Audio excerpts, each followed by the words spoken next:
Just getting core PCE on the quarterly number here, just coming across 2.8% expected there on the consensus. Also, durable goods orders coming across for October on the month over month, 0.2% on that number. There's the GDP number, 2.8% in line with expectations, 2.8% expected on that number. 1.9, if you jump down to here, 1.9% versus 1.8%. That's a second estimate. Quarterly PCE number and GDP number, 1.9% versus 1.8 on that GDP number for the overall quarter. So initial jobless claims coming through here, a giant data dump this morning with the holiday coming up tomorrow. 213,000 there versus 215,000 expected. On the initial claims, the week over week continuing claims, 1.907 million versus 1.89 million.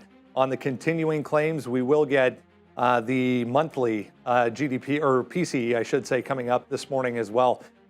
Jobless claims on the 4-week average, 217,000 versus 218,000. That's down slightly on the quarterly number, 1.5% PCE quarter over quarter for the second estimate, in line with expectations of 1.5%. Real consumer spending. Still awaiting that data point, 3.7% expected there. We are going to get Chicago PMI, pending home sales, coming up at 10 a.m.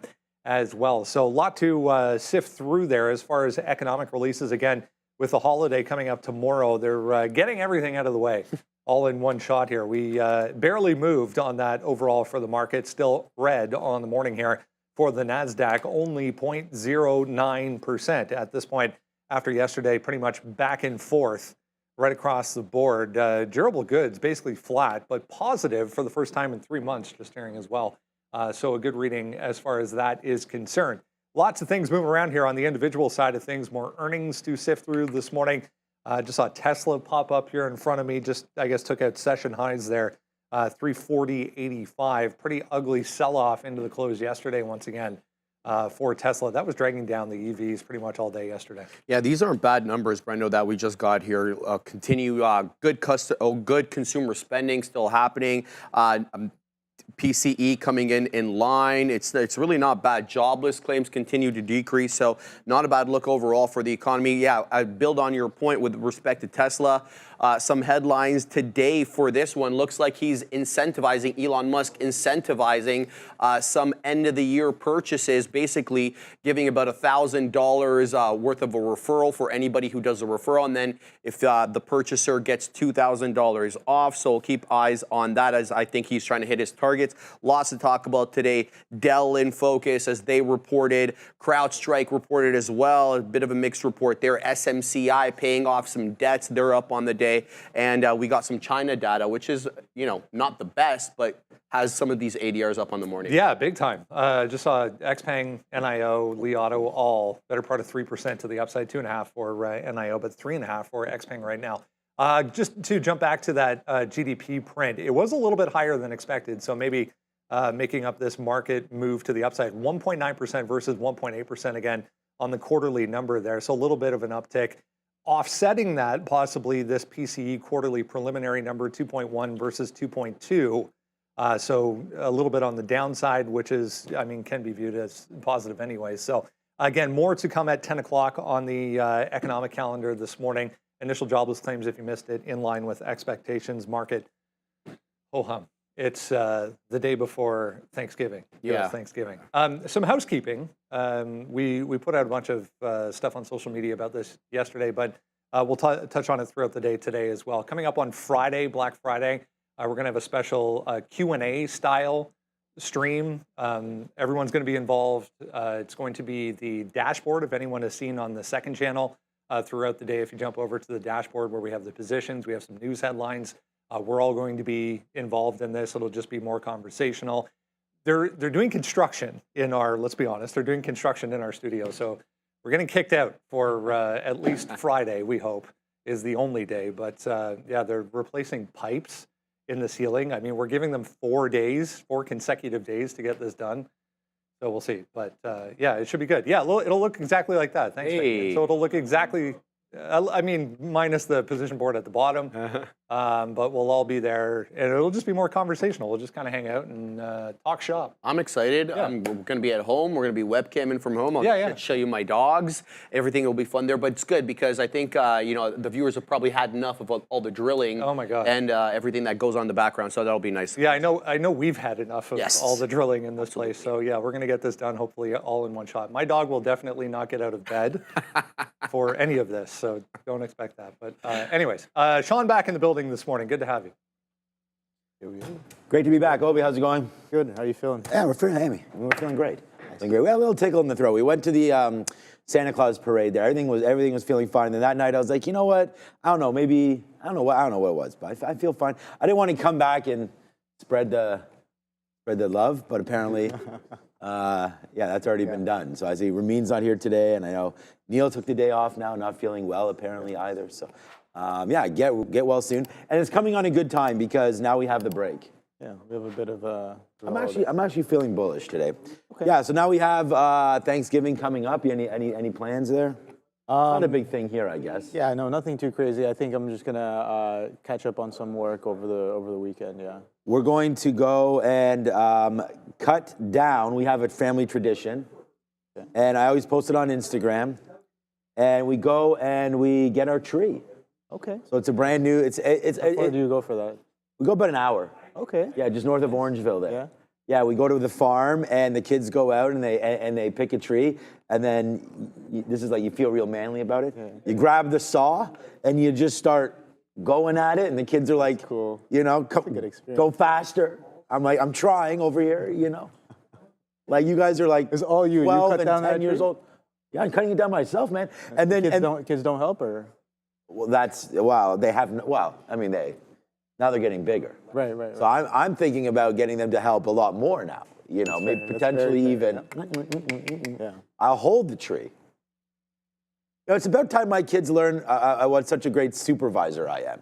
Yeah. You know, and I can delegate the work to them. But no, it's really fun. So we'll do that, and we get to pick a good tree. We try to find one that fits the right spot. The wife has a new spot this year, so we're excited to. You guys found a good one? Yeah, so we normally have it, let's just say, in the northeast corner of the living room, and I think she's going to try to go to the southeast corner of the living room. Okay. So, you guys put up a tree at all? No, not really. No? Not really, yeah. We used to do fake tree, but then real tree get the nice smell in there. Real trees do have a very distinct smell, I'd say. And the place that we cut it down from, of course, I think they all do this. They plant 2 trees for every 1 tree that you cut down, yada, yada, yada. So there's a whole story about that. And it's also has the maple syrup Hall of Fame is there where we go. Okay. I think it is actually called the Maple Syrup Hall of Fame, yeah. Okay. So we grab a couple things of maple syrup there, although I still have a few extra ones. Just north of Orangeville, you say? There are candles for that, yeah. Everyone, oh yeah, for the smell. The pine smell? Oh, okay, yeah. No, the problem with the real tree is that you get those little, like the pine needles, they actually, like when they fall off. Yeah. Yeah, and then if you're walking around your house and you're barefoot or whatever in the next couple days or weeks, then you start to get like little, wow, Tesla right now actually starting to, Tesla is the #1 trade idea here on the sticky note as well as iBit.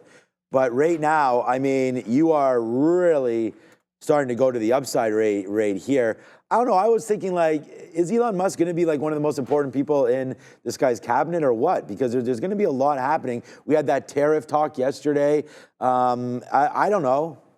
We'll see. 10% doesn't seem like that much for China, but if they're unable to build in North America, that's going to be a problem. And it seems like, you know, right now Tesla's starting to really hold. And I mean, I wasn't here the last couple of days, but really trying to hold this 340 area. I mean, that's been a nice spot, even a little bit lower than that, 330, 337, 338. I think Tesla might be getting ramped up here to take a run at this 360 level again. You know, let it settle down. I feel like it's sort of zoning out here, basing for this run up. We'll see. NASDAQ down today, right? Pretty flat, and Tesla's up now 1% and looking to go northbound. I don't know. I'm pretty excited about it. You have a stock that you're interested in as well. Yeah, no. Hopefully, I'm looking to take some shelter under this umbrella here. Umbrella. Earnings day one and double beat. Nice numbers on I guess they're putting up some pretty numbers. So I'm going to be looking for that continuation if that does come in. And if we don't continue, there might be a trade there as well. So I'm kind of looking at that here on Umbrella. As you guys can see, a couple of, it's a multi-month highs right there. So this is a weekly, so 60 bars. So yeah, we're definitely pushing that 52-week high here. We haven't seen some of these prices since about 2023. On Umbrella, prior highs coming in just shy of 90 as well. So let's see if it catches a little bit of a bid. You can see we had some strong earnings on the last report as well. And this is a little bit of a continuation of the trend we've been putting in for, I guess, about half of the year going into the end of the year. So Umbrella, I'll definitely be watching. We know that Dell reported. Yeah, we know that CrowdStrike's moving around as well on similar things. But yeah, we'll see. Again, it's the end of the week. Thanksgiving. That's the other thing. I wrote down on here, like, it's holiday trade. Like, I will have to figure out what we're expecting here, which is why I think it's the most important. You grab the watch list.tradertv. I mean, that's not it, but we're going to have the watches in the link in the description. But you got to trade names that have some sort of a catalyst today, I feel like, or names that you've been watching, key levels that you're looking to break. That's a great one, Umbrella there. And then, you know, some other names that have been moving around. The Chinese ADRs today, some other big news happening over on that side of things too. So yeah, we're excited. Friday should be a real fun time as well.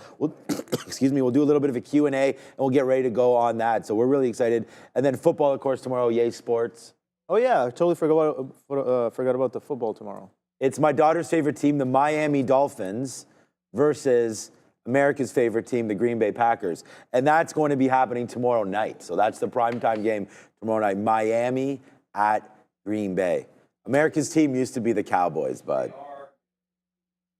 America's on the upswing, though, right now. You know what I'm saying? So I'm just trying to say, like, You can't take that title away from him. It's one bad season, Katina. Man, come on, man. one bad season, eh? Okay. No, but I told you about Mike McCarthy, though, didn't I? I mean, I agree that with was you on always that. that was always that from 100% agree with you on that. Green He's Bay. got a- We were happy to hear that. You see the outburst with Micah Parsons? I did. Yeah, he called him out right there, and how then there was no pushback. The team didn't even go to defend their coach. No.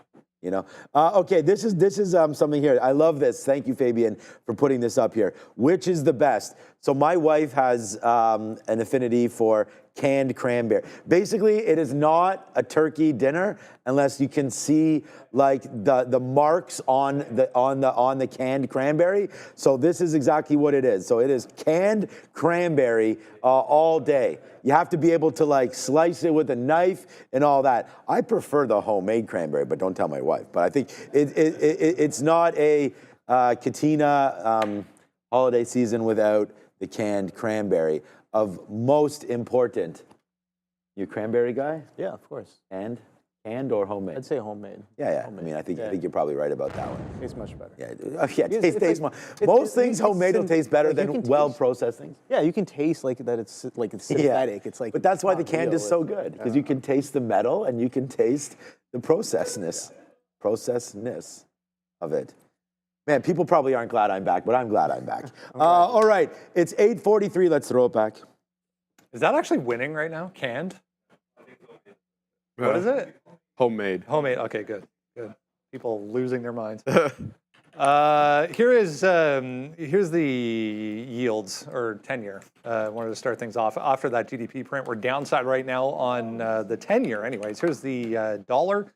Also getting hit once again. We're back to 106. I mean, it's crazy to even say that. Back to 106.2 once again, which is coming into some prior levels here of what could be support, really, from a technical standpoint. But what a move it's been for dollar strength. We get up to 108 on the way back in following that GDP print.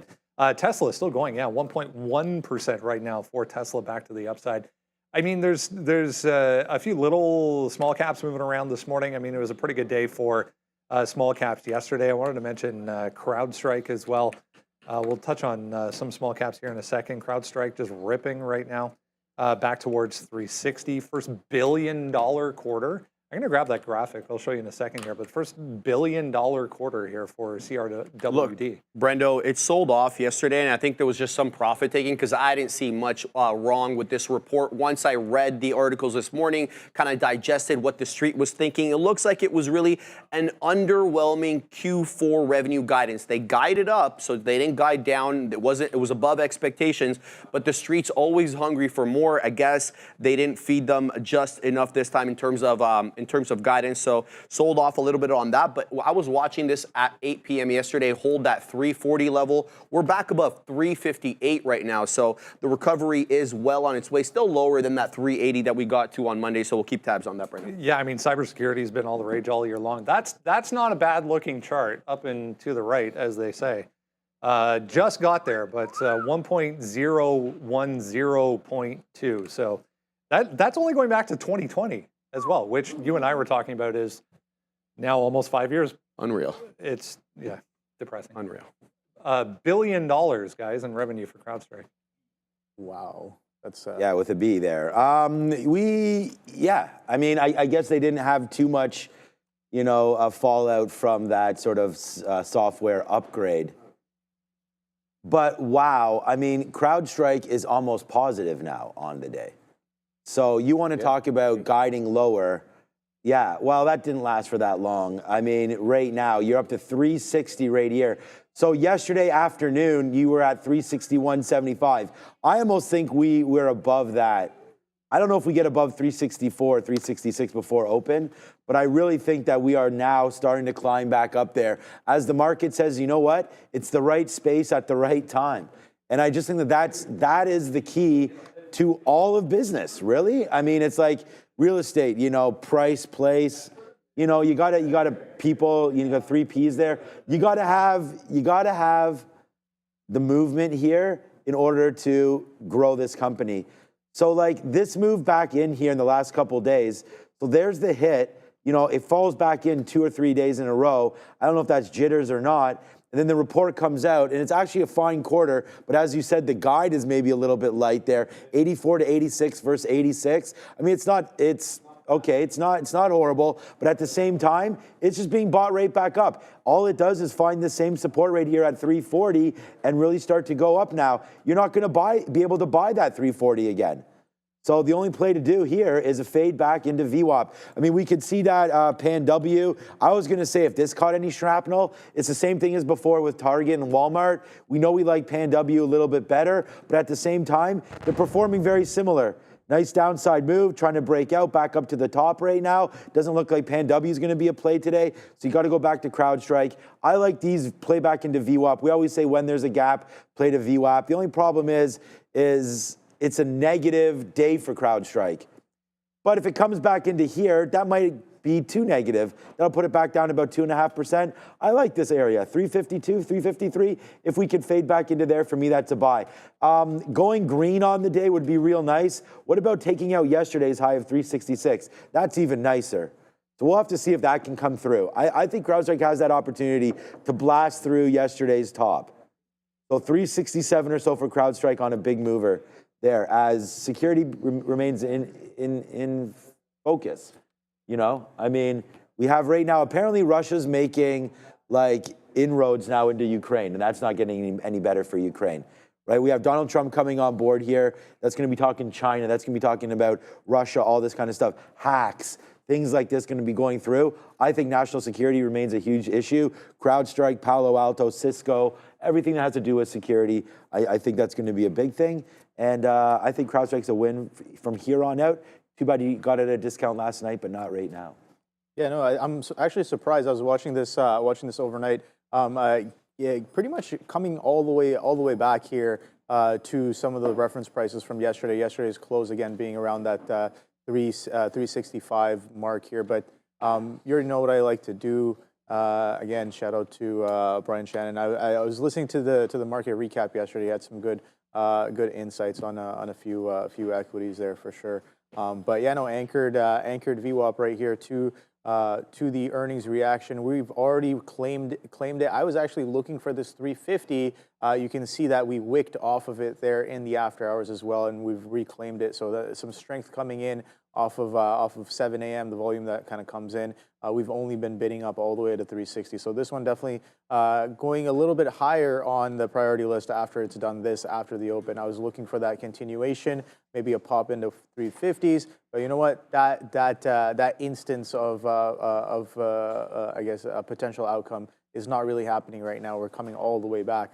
So I'm like, all right, well, if we're going to have this kind of strength coming up into the open, it's not like they didn't do that well on their earnings. They did pretty decently on their earnings report as well. So coming right back up, let's see, that reference high is 371. So Sean, if that does get to that 367, I think it's poised for that 371 as well, that reaction high. We've already held the bid on 346, which was the reaction low, and couldn't really follow through below the 340. So can't go down, can't really go sideways. It's coming up. CrowdStrike, definitely going to be, I don't know if it's going to be that crowded. It is holiday season, but we'll definitely be watching it. I'm writing down some levels on Palantir. Yeah. Oh, thank you, Randy, for the coffee. And the banana. Right, cheers, Obi. Cheers. Obi, I got a question. Oh, I'm on the wrong thing here. I got to load this up. Oh, man. All right, I'm going to have something fun for you in a couple minutes. I got to get my stream deck all locked and loaded. Scan that QR code, by the way, as well for that stock trading competition. That's next week. Are we going to them? I'm new. Take a look here at upgrades and downgrades. A lot of these are going to be some recent retail earnings plays, including Dick's Sporting Goods, DKS here, up on the day so far in the pre-market and getting this upgrade from UBS. Nordstrom being upgraded here by Telsey Advisory Group. They're currently down on the day. We have Victoria's Secrets here with an upgrade also from Telsey, and Telsey also upgrading Kroger. Then on the downgrade side of things, CrowdStrike getting downgraded by HSBC Securities. This one actually had a lot of price target increases as well, but still facing this downgrade. Then we have Kohl's here with a Robert W. Baird downgrade. Piper Sandler downgrading Workday, which is down about 11% after earnings last night. And last but not least, Guess here with a downgrade from Telsey, guys. Thank you very much. So I was actually in DKS, in Dick's Sporting Goods there in Buffalo. And, you know, we were there because we needed sliding shorts for my daughter for baseball. And they're impossible to get here in Canada, like literally impossible. Yo, my guy, now you're wearing trench coats? Like this, this guy is just, this Joe guy is just killing the game over here. Guy? You know what I mean? Yeah. What is going on over Trench here? coats are dope. I know. I got one. I got one. This guy's like on a runway over here. We have the same one. Is that what you're saying? Yeah. Obi has the same one. Yeah, we pretty much have the same. All right, I appreciate that. I appreciate that, my guy. All right. We're just having lots of fun around here. Okay, at the end of the day, though, what I was getting at about Dick's Sporting Goods was it's impossible to find certain things. I mean, especially around here, I can't believe it. Toronto's a huge city. We don't even have anything really too equatable to a Dick's Sporting Goods. But when I went in there, man, oh man, did they have everything. And I was very, very impressed with what I saw. Now, I don't know how they're going to be impacted. I don't know what percentage of, their retail is going to be China-based. I assume it's not. I mean, I guess since Sporting Goods, probably a lot of that is made there in China. But as you can see right here, you're kind of just floating around. I like the upgrade. I like the hold there at 205. And I think this can work out. Right, nice move. It had a huge ramp up. I'm not even sure what was up with this, other than maybe it was just too beat up. But down there at $100, wow. It seems like it really has a base down here. And again, without knowing too much about the company, I was really impressed with what I saw there. They had everything. It was a super clean store, great staff. I think retail, if you're in the right space, it has a chance to win. So I like this Dick's Sporting Goods. I would go long here. Hard to find levels. Like right now, you have a 40-cent spread. So I would say anything back into yesterday's close on some kind of weakness, 213, 214. But you know what? It's up 2%. It's caught the upgrade. So let's give it a little more love. What about just a simple break of 218 here today on DKS? I think that's going to be a great level. You go back there before the report, right into there, 218, held. Then we break higher. Don't really get a chance to trade around it other than the short. So now today you're going to get a chance to break it higher on that upgrade. So I think 218 long for DKS, definitely something to look at. So that's going to be a name that I'm going to put here on the watch list. 218 break and hold on Dick's Sporting Goods. Yeah, that workday as well with the downgrade again, selling off pretty decently off of their earnings report from last night, down about what is this? We're trading about almost over 10% lower here off of yesterday's close. We attempted to make a high at 289, can't really get through that 290, but interestingly enough, with that downgrade and that earnings, bit of a double whammy here. I'm looking for some of these lows to potentially come in. We can see we had a pretty strong run up from these lows at 231.89 here earlier on this month. So the month open is also coming into question. So right away, going to the month, go to the monthly chart right here. So we are trading pretty close to that month open at 233. We're trading 238.80s as of right now. So again, we closed down here on the day. That's a pretty strong wiki month after making a lower high here as well off of earnings on workday, and we're getting a downgrade as well. So bigger picture, potentially this trend break as well if we don't hold this trend. But yeah, more than not, I'll probably be looking for a bid if we do get down here. As that is kind of the dominant trend. But if we break that, that's perfectly fine as well. We've broken trend before, and you can see the kind of selling that comes in on expanding volume if and when we potentially break that trend. So those are the things I'll potentially be watching out for here on workday. That downgrade, I don't know how much of an oomph that gives it to the downside, but I guess it is a factor of confluence. A little one just popping up once again this morning here. A few people mentioning this. VCI Global Limited, 24 million in funding coming through for VCIG. If you go back to pandemic days, this was a high flyer. So 250 is a decent level if you zoom out a little bit on VCIG. I don't even remember what we were going to talk about. It's Masayoshi-san, OpenAI. Right. Yep. The SoftBank angle coming through for OpenAI. This is SoftBank over in Japan. Hasn't done anything since the beginning of the year. I mean, still holding up nicely, but kind of back and forth. But yeah, more money coming through for Sam Altman and crew. It's been a good year for him. He's gotten a lot of money. He's gotten a lot of products launched. Let's talk about what's going on here. He's going to give his employees an opportunity to collect some money, to sell some stock. He's giving them about $1.5 billion worth of shares. They can only sell their shares to one company, though, and that's SoftBank. Masayoshi-san looking at funding more of OpenAI. We already know that there was an earlier round where he did fund them to the tune of $500 million. This all builds with his plan to build out their AI presence.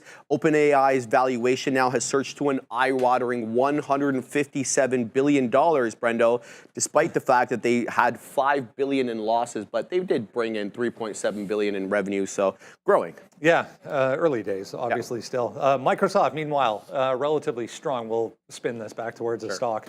Microsoft, relatively strong yesterday as far as tech was concerned. We did sell off a little bit after the close, but down 0.5% here for Softy so far.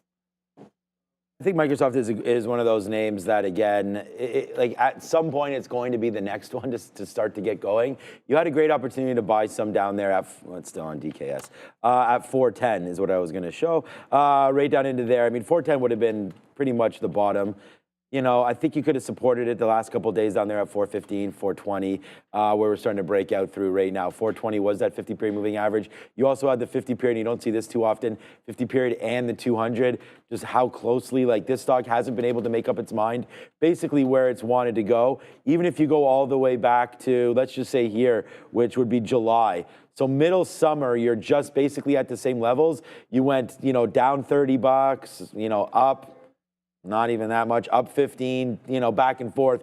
So the only real run we had was to these highs right there for Microsoft. And as I look, the all-time high for Microsoft wasn't until, it was July of 2024. So it was right here. So this was the all-time high, 470 for Microsoft. So since touching out right there, we haven't been able to make it again. There's been other names like Meta that have tried to go for a little bit of a run. We've seen Amazon go for that run as well. So if you're going to sort of group them all together.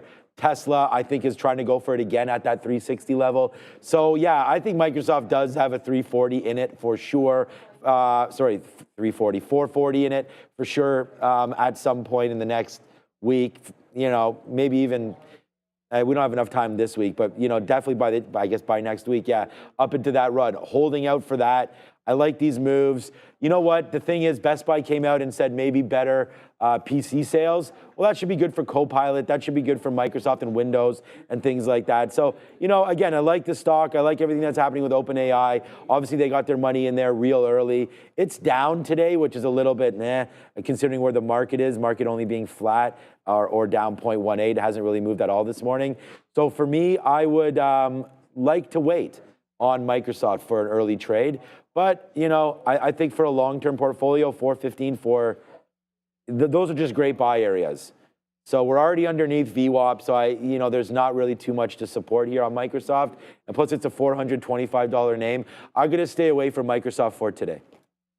Yeah, no, I'm definitely, again, Microsoft, not really the main focus, but there were a lot of tech names that reported last night, right? We got Dell, we got CrowdStrike, we got Workday, we got Autodesk, we got HPQ, we got, I guess, Umbrella is also. I don't know what those guys do, but yeah, no, a lot of tech names. So definitely going to be watching that. But eyes on the sector as well. MSFT here again, very strong day yesterday, but like Sean said, Amazon also had a pretty strong day yesterday. A few names as well.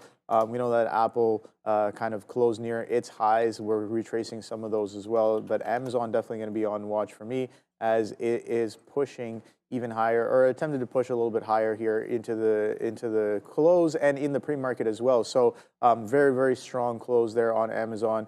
Again, that 200 level was a bit of an over-under, and we held that over the past couple of days, and we've been trending up above it. Pre-market high 208.79. Let's see if there's a bit of that a continuation on the day.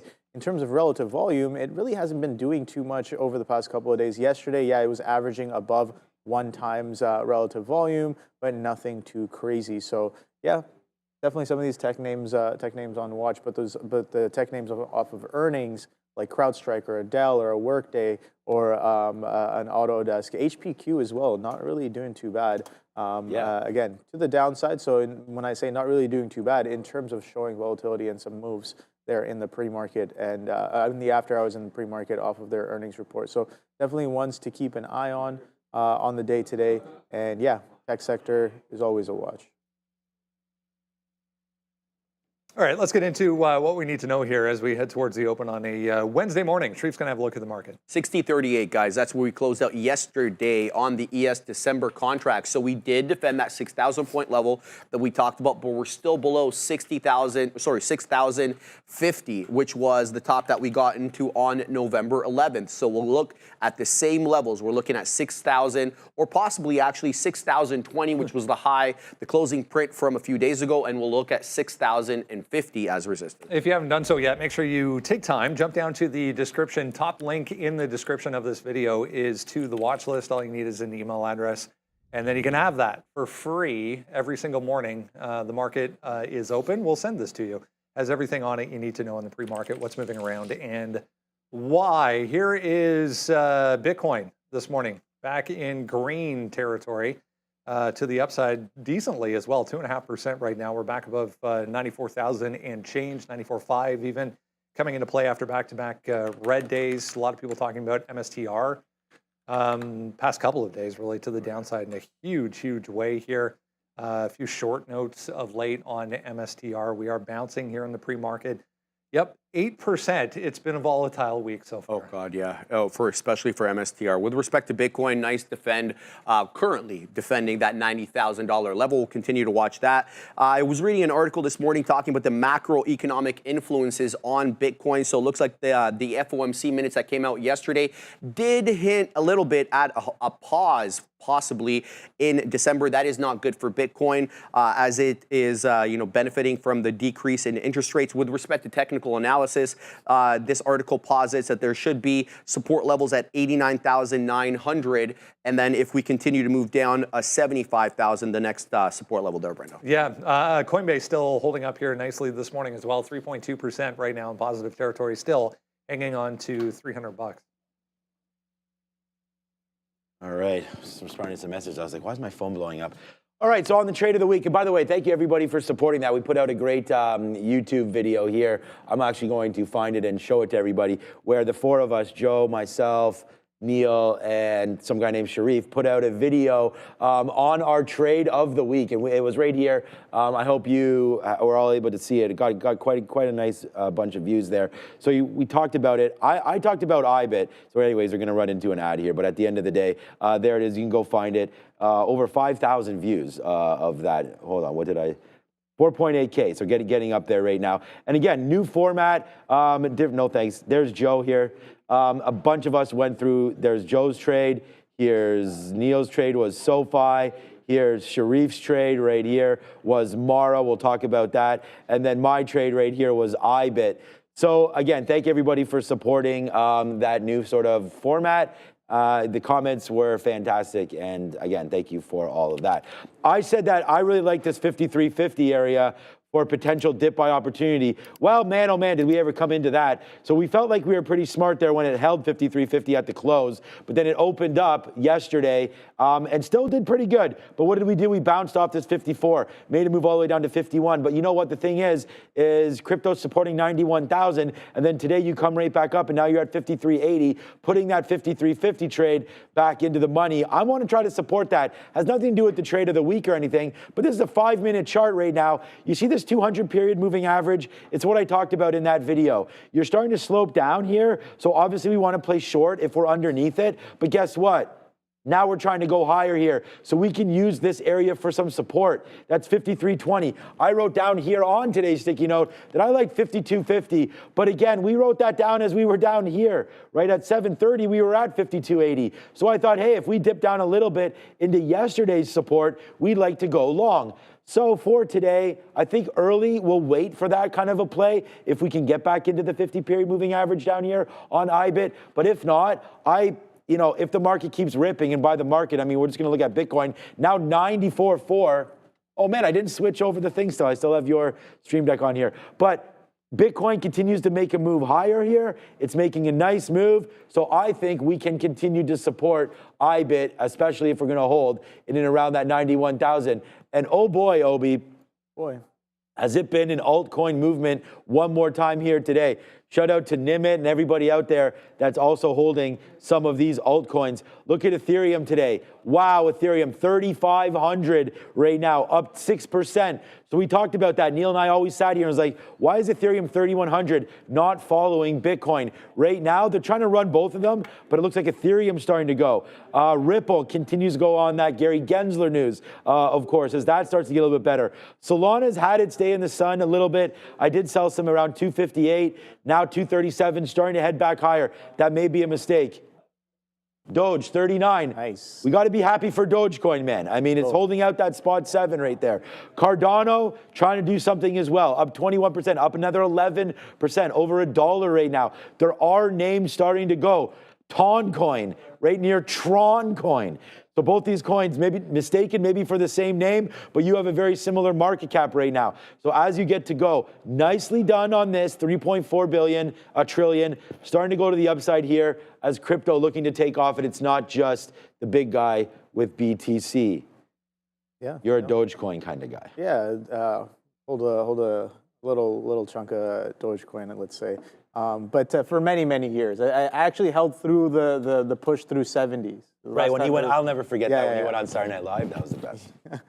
I was like, this guy's on Saturday Night Live talking about Dogecoin, and it's just like, oh my God, I felt like I was watching it that day as he was, and that was actually the high.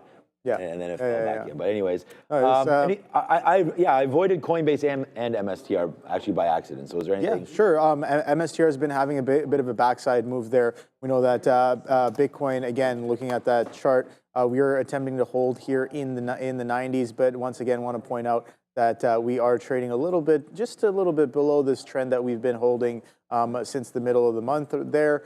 We finally kind of got below it, maybe trading a little sideways now. So you have to look at some of these horizontal supports and resistances from prior after that trend is broken and I guess been used as a bit of a resistance as well. So MSTR, definitely one on watch. You can already see that I have that anchored in from the day we got that aggressive volume coming into the downside. They're off of that 5 48.20. You can see that prior days we attempt to push that anchored, but can't really get that far past it. So today, I already put my alert up here at that 400 prior day's highs. I think that if we do go up here into the we're sitting at 419 halves here on the anchored. If we go up to 420, 430s, I might be looking for a bit of continuation to come in here on MSTR. Can we get that high on MSTR on the day? Potentially. It's well within range. You can see the range that it's had over the past few days, but the volume's been kind of slightly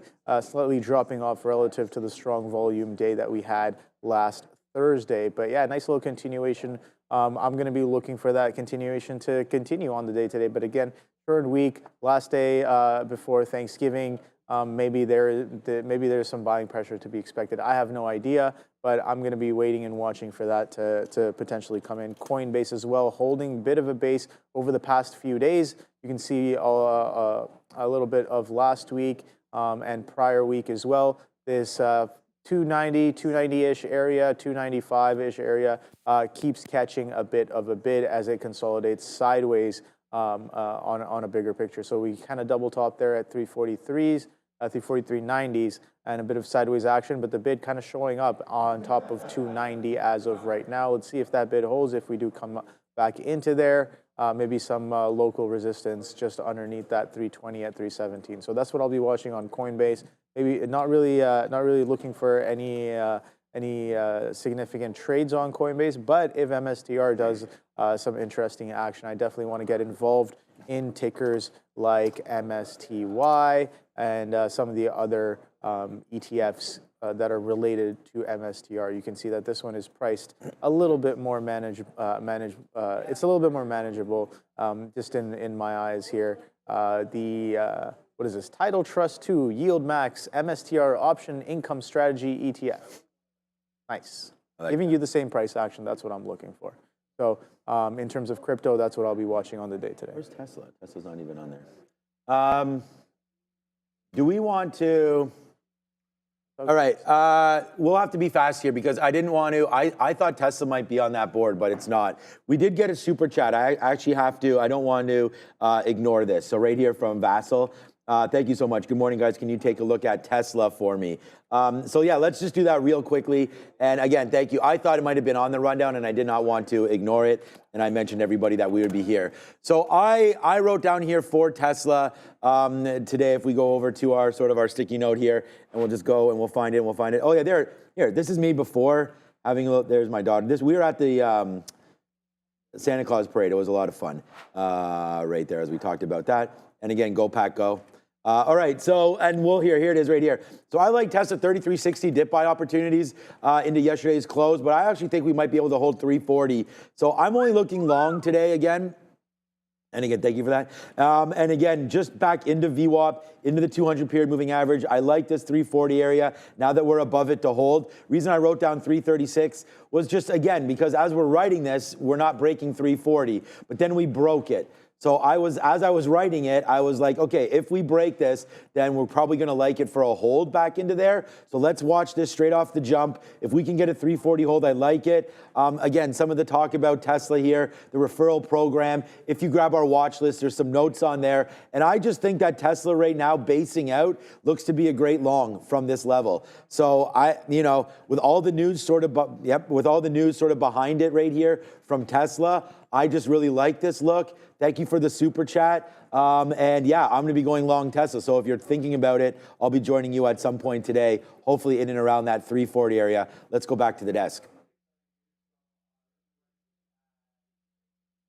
Vinfast, there we go. The electrifying story of 2024, Vinfast, Vietnam's EV trailblazer, just released their Q3 financial results. Here's why the buzz is real. Q3 deliveries up 115% year over year. Nearly 22,000 EVs delivered in the quarter. How about revenue? A solid $512 million, up 42% from Q2. And that's not all. Gross margins improved by nearly 4,000 basis points compared to Q2. Vinfast is now Vietnam's undisputed EV champion after pivoting to a pure EV strategy just 2 years ago. They've zoomed past global brands in the market, growing their retail sales in Vietnam by nearly 160% quarter over quarter. and an unbelievable 504% year over year in Q3. Shout out to our friends over at Vinfast, SOS. Full small cap moving around this morning, up big time after a reverse split. 22.5% here. They're going to buy Bitcoin. 50 million worth at that. If you zoom out on this chart, for anyone that was paying attention during where is it? COVID. I got to go to a weekly chart. Hold on. Yeah. There it is. This actually happened. I remember it. This thing went to $800 in 2021. So SOS back in the spotlight this morning. It's hard to see on that chart, but they're buying 50 million in Bitcoin. So shout out to them. Let's touch on CrowdStrike here. What an earnings report this was. Should we do Dell? Did we skip over Dell? No, we didn't. Okay, we'll touch on Dell, and then we'll come back to. There we go. And then we'll come back to CrowdStrike. Great quarter for CrowdStrike. What's up with Dell?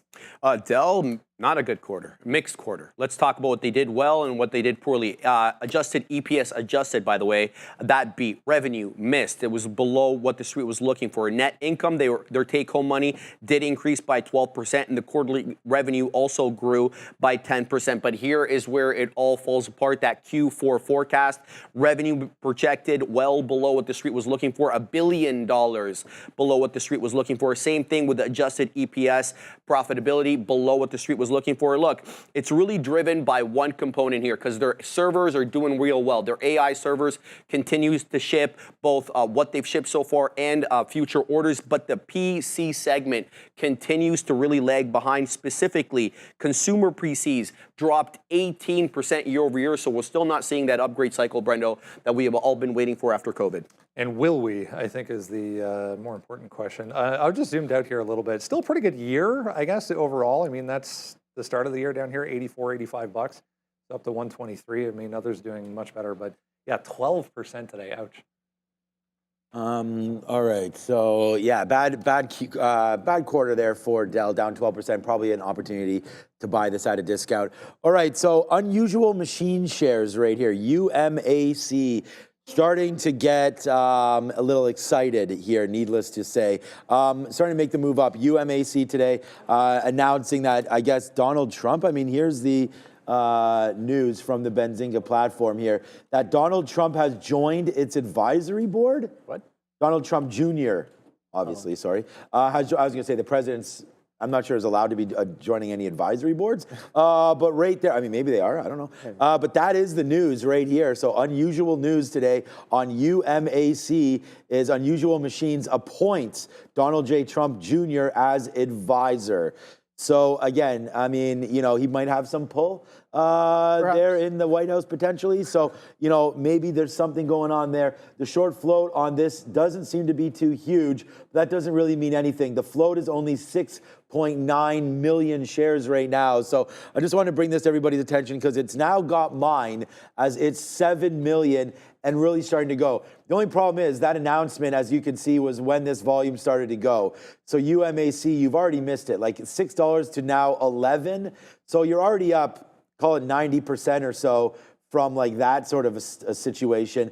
I'm guessing that, you know, it moved up to that 9, came back, maybe it was a rumor, and then it was confirmed. So I'm just going to go with UMAC right now, really, really starting to go. As Brandon said, if you sort of zoom back out on some of these plays, you can see where they've come from here. But on UMAC, I go right over to our friends at eSignal, and just to have a quick look on a weekly chart. So here's all that we're showing right now, and we are breaking higher. So UMAC only goes back to 2024, and right now that past high was 450, spiking up to 7 yesterday, now breaking through today. I mean, no surprise, someone knew something right there as we start to ramp up on UMAC, but there it goes right now today.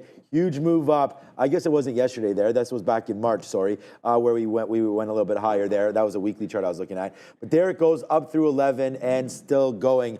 So based on Dell there, I mean, oopsies, DELL. You know, like the stock, yes. I was actually looking at it the other way around. Was normally we look at day breaks as, wow, we're starting to break through 52-week highs and whatnot. But this name's actually going the other way, and you've landed right at the 200 period moving average. So for me, me, that's going to be a dance. That's going to be around 122.50 or so. So I want to see the reaction of this stock around 122.50.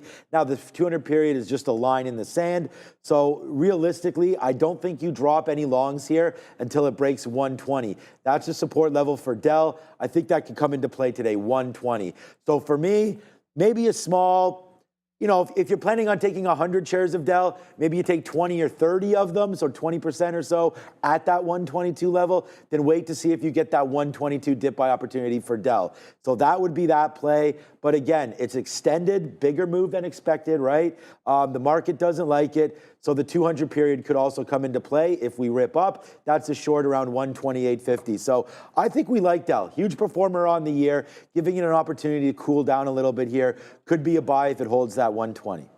Yeah, I'm looking for some of those levels to come in here. Right off the bat, again, dropping that anchored onto the earnings reaction right here. We're coming down, like we said, over 10%, almost 12% there, or in and around that 12%. We're creating somewhat of a base here in the pre-market 122.95 pre-market lows.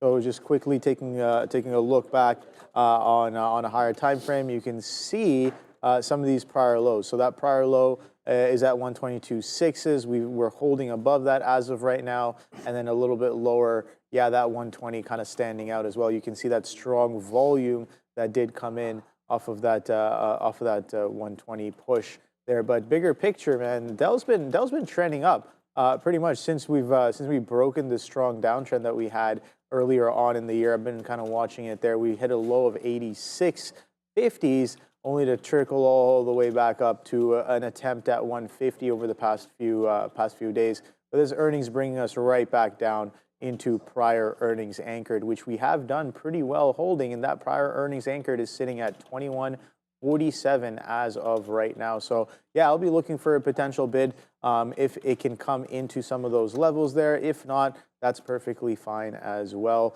I'm going to just, with reference to today's anchored sitting at 129, I'll be looking for either a move down towards where potentially looking for support, and then maybe a move up towards where I'm potentially looking for some resistance as well. See if the selling is real and we take a little bit of a bid. The question is the same. If the selling is real, where will it catch here on Dell today? I was just reading about that UMAC is a drone company. Okay. Unusual machines. How about that? In the drone business. Here's CrowdStrike 360 holding right now as support, still downside, but what a move this has been. In the pre-market, down to 340 at the lows there, double tapped 340 and straight back to the upside this morning after their report. I mean, it's not that bad. It's still moving on the way up. I was watching this thing at 341, hovering at the lows yesterday at 8 p.m. once the aftermarket was closed. Let's talk about how they did. Revenue increased 29% year over year, above $1 billion. Berndo, as you mentioned, beating the street's estimates. Revenue for the updated annual forecast also boosted. Q4 expectations also boosted, but this is where it kind of got a little bit dicey. It was above expectations, but it was a little bit underwhelming because it wasn't much of a beat there. You got analysts like JP Morgan, they continue to anticipate growth and acceleration in CrowdStrike with increased demand for cybersecurity, Brendo. So I don't think we're really pulling back all that aggressively. This has been a storyline the entire year. It seems like we've been talking about this. So, I mean, if you zoom out on this chart, it's been a great year for CRWD as well. Right, so we sort of talked a little bit about CrowdStrike there. I said there's a possibility this thing even gets green before open. And guess what? I mean, it might have got green. I mean, what was that? 4 o'clock right there? 360. So we basically came right to zeros right there at 363. But we already sort of did our talk right when we went on the air here around 8:30 about CrowdStrike. I thought that this name had a chance to get to that green level, but not really in the pre-market, but there it goes. I thought maybe holding this area, 361, would have been something to look at. But seeing as now we've tested it and faded off, so look, I like the space. I did a little bit of a speech there about how I think security is going to continue to be important, especially with the new presidency, especially with all these deals going down and things like that. So we'll just wait to see about PanW, CrowdStrike, all the rest of them. I really like the stock here. Look at it hold this 50-period moving average right now. It's done a lot of volume for this name. Obviously, it's, average daily volume will be extended today due to its earnings play. But there goes CrowdStrike, really beat up to the downside there yesterday. The algos got a hold of it, but you know what happened? It just came right back into this 340. It looks very, very similar to Palo Alto trying to break out. Here's where that sort of misstep there happened for CrowdStrike, where they pumped out the wrong release. And again, it was not a hack. It was a rollout that did not work. So it's like iOS 18 all of a sudden, like this big AI thing, and it like making Siri even worse. Like that's basically what happened right there. They got the fix in. It shut down a lot of businesses. I think there's some lawsuits that they've been trying to settle. I guess not that much has come from it there. Didn't hear much about it in the conference call. So right now we'll wait to see what happens with CrowdStrike. But for me, it's a buy. If you can get a low bid in and around 340, I think you take that. I really like the space. And for today, I don't like that it just failed up there going green. So I think that's just a breakout long now. So that exact high, let's just play whatever this high was. That's 363.50. So 363.60 is the high. $3 bounce up, I think we can get that. And then if you use this 50 period as your out, that's 359.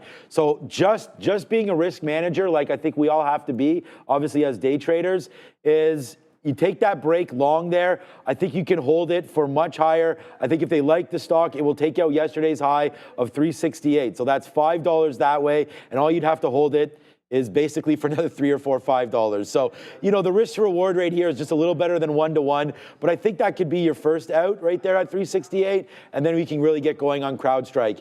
Look, I think it could stay and go green today. I like it. It was a better quarter, but not a great guide. So I like CrowdStrike, Obi. Yeah, no, for sure. I think the bid is speaking for itself here in the pre-market, kind of taking back all that downfall from yesterday's report. Definitely going to be watching for that continuation, like we already said. That reaction high is sitting at 371. If we break past some of these pre-market highs as of right now, as well as Sean pointed out, we rejected off of prior day's close as of right now. If we can get past that 364, are we poised for that 371? And if we are, some of the weekly highs sitting here at 378. So let's see if this strength continues into the open. Again, decent report there, expanding relative volume as well, doing almost 20 times coming into the open here. Only about 3.5 minutes left to go. All right, some positive economic data out overnight over in China on the industrial side of things. So ADRs across the board looking really good so far. There's Alibaba. I mean, EV stocks specifically stronger than the rest, but even Alibaba up 2.25 here, back above $87. So worth keeping an eye on Chinese ADRs today. It's not always that we're talking about industrial profits falling 10%, yet the ADRs are moving. Well, why is that? Well, because they fell 27.1% last month, so a lot better this time around. 10% in drop in industrial profits year over year for the month of October. With respect to how it was distributed, state-owned firms, 8.2% profit decline. Private enterprise faring a lot better, a 1.3% profit decline. With October retail sales still, though, increasing 4.8%. So we'll keep an eye on that. By the way, unemployment rate dropped to 5% from 5.1. So they're improving slowly over there. Nicely positive, though, as we said, across the board. Same story for Apple here this morning. I was just checking. That's... what is that, $4 away from all-time high, $4 and change away from all-time highs here on Apple. 0.6 to the downside right now, but nicely positive on the week anyways here, guys, as well. Yeah. It just refreshed. See? You just have there it is. You just have to open the app up. I just have to open the app up, okay. That's right. There we go. Boom. Yeah, look, I love Apple. Obviously, we keep talking about it there. I think it just continues to go higher. Every time you sell Apple, you always regret doing that. And then every time you buy it, you wonder why you made that move as well. Thank you, Adair, for that nice little tea. Yeah, thank you. Oh, that's okay. It's all good. Thank you, Adair, for that. No, what I mean by that is like, you know, when you're buying it, it's probably because it's come back into a decent price. And sometimes it can move a little bit lower against you. But I think this is a buy and hold name. I mean, we'll talk about NVIDIA. I think NVIDIA's at some good buy levels right now as well. But I don't have Apple on my radar today, but maybe I should. The market's down. It's down the same as Apple. So if I'm going to trade something like that, it'll probably be the TQQs. I like Alibaba here. If this falls into 86, it's the 200 period. I want to buy some. I do have a bid down there. We only have less than or just about a minute left right now. We'll try to bring some energy back here today as the market, I think it'll be a good one. We're only down 0.27 right now. I turned this over to a bull. I thought we were getting a little bit bullish, but now we're starting to head a little southbound. I like Alibaba here. Huge move down. We're lucky enough to sell it up there for sure. We still have a piece of it. I'm debating buying a little bit more down here as we just bounced off the 200 period. I like that hold. Now I think we move upside right there. On a good day in the Chinese stock market, we'll see if it can blast through 88 right there for Alibaba. So I have a low bid on that. I'm bidding some Tesla in and around 340. And we've got some IBIT on our mind as well with only 20 seconds to go. IBIT just continues to rip, man. So I think 53.50 for Bitcoin is something where we're going to bid. So I'm going to put a bid on there immediately. Okay, we're happy to have Obi back here. We've got Joe looking smooth. We've got Sharif ready to go as well. We've got Adara as the countdown is on. We've got Brendan, Fabian, Ramin, and most importantly, we've got all of you and Bears vs. Bulls. With only 6 seconds left, let's make it rain right now. 3, 2, and 1. All right, well, hopefully we won't make too much rain, but, you know, if the market continues to go up, we'll be here to trade it. All right, so IBIT right now. Not really worth looking at immediately off the open because it's going to follow Bitcoin. We are waiting at 53.50 for a dip buy into view up into the 50. All right, you can see right now the market is TSLA. Okay, well, I don't know why I'm not getting that as a drop-down option. Are we frozen or something? I'm not frozen. Go over to Obi. My my platform is definitely not working. Okay. Yeah, no. So, yeah, I'm just watching AMBA off of the open, watching some Amazon as well. AMBA coming down a little bit there, trading 79. This thing has a 70 penny spread, so maybe I'm looking for that spread to kind of close in a little bit here. Other earnings names on watch, like I said, CrowdStrike, Workday, Dell, we got Urban Outfitters as well, Hewlett Packard, HPQ, Autodesk as well, ADSK. So off the open, I'm just going to be patient, going to watch some of those. I'm looking for that strength on Amazon to potentially come back in. We know how strong that thing closed, but oh boy, look at this market tank coming in off of the open there. So it hasn't even been it's been just over a minute, and we've tanked about, what is this, almost 80 points? Yeah, roughly about 80 to 100 points here on the NASDAQ right off of the open there. So let's see what we're getting some continuation in. Apple to the upside, so Apple's kind of strong here. Softy to the downside, Tesla down, Nvidia, oh boy, Nvidia is tanking with that aggressive pressure. We saw those chips sell off aggressively yesterday as well, and it seems like right off of the open we're getting some strong continuation on a lot of these chips to the downside. So strong selling again on names like AMD. Look at AMD right now. Yesterday's lows have cracked right off of the open. So if you're looking for a continuation trade to the downside on AMD, that's happening right now. CrowdStrike pulling back up into its anchored at 350s as well. And Workday. Workday's actually bidding up at 245. So that anchored is sitting right there as well. So Workday was sold off pretty aggressively. Watching Dell as well, but AMBA was one of my top picks. It's not really doing what I was looking for, so maybe I can come back to it a little bit later there. But selling off aggressively are some of these chips here. So we can take a look at Nvidia real quick. Actually, I liked that AMD trade yesterday for that continuation. At the end of the day, I was like, oh boy, if we close like this, I'm gonna look for a trade for a follow through to the downside off of the open there, and it seems like it's coming in. So let's see if we can potentially get involved with. Why is my tilde not working? Okay, so if we can potentially get involved with this name here. Wow, AMBA is really selling off aggressively here. So AMD is going to be in and around here. Let's pull that up right here. So we're trading at 136 halves. Prior day's lows sitting at 136.60s. Let's see if we can hold some of these levels here. This is a 30-minute. I don't want that. I want to look at a 3-minute chart here to see if we do hold the bid. 136.70s testing right now. So we're coming up right into those prior days levels here. So I like that. I think I want to get a little bit involved here. Yeah, let's do that. Let's get a little bit involved here. I want to give it the proper risk. And then look for a potential continuation to the downside if we are going to reject that VWAP at the same time as well. And if not, that's perfectly fine. More than willing to get stopped out and then try again for that continuation move here on AMD. Again, we have the market tailwind as well. TSM, you said your level 2s are? Yeah, I don't, like, can you load up stocks? Like, I'm trying to. I can pull up stocks. So I don't know. Give me a second. I'm going to go see if I'm logged in over there or something. Okay. Anyways, I'm long Tesla right now. Oh, There we go. There we go. Okay, yeah. Sorry, I'm long. So here we can talk about Tesla because I'm actually in that right now. So I'm long Tesla right here, but like my whole platform is just having a little bit of a hiccup. So it does go down to 339. I liked into 340. So we bought that 341 off VWAP. We bought some 340s right there. So we are long Tesla. It's a nice move. I mean, it's definitely starting to go here right now. But I'm gonna I'll take a piece out at 341. Bang! There it is. It's your first banger of the day right there. It is Obi. Guess what? Let's go. Almost a $1 Club winner right there. And we don't even have proper trading going on right now. So I'm just going to run over to the other screen, worries. and I'll be right back. Yeah, no worries. I got you. So that continuation potentially happening right now. We're still coasting 136.5, so nothing too crazy. Again, looking for that continuation past yesterday's levels here. That consolidation was aggressive, man. We sold off aggressively off of the open on AMD, and I was actually looking for a reversion. You can see when the trend does break, does it revert at all? Absolutely not. It just goes sideways. Sideways action happening for over 4 hours into the close on AMD. So that's pretty weak there. If we kind of use that support as a resistance is what I'm looking for. Yeah, let's look for the I realize that I am a complete moron. So hey, what's going on, everybody? What happened? Palantir moved to the NASDAQ. Yeah.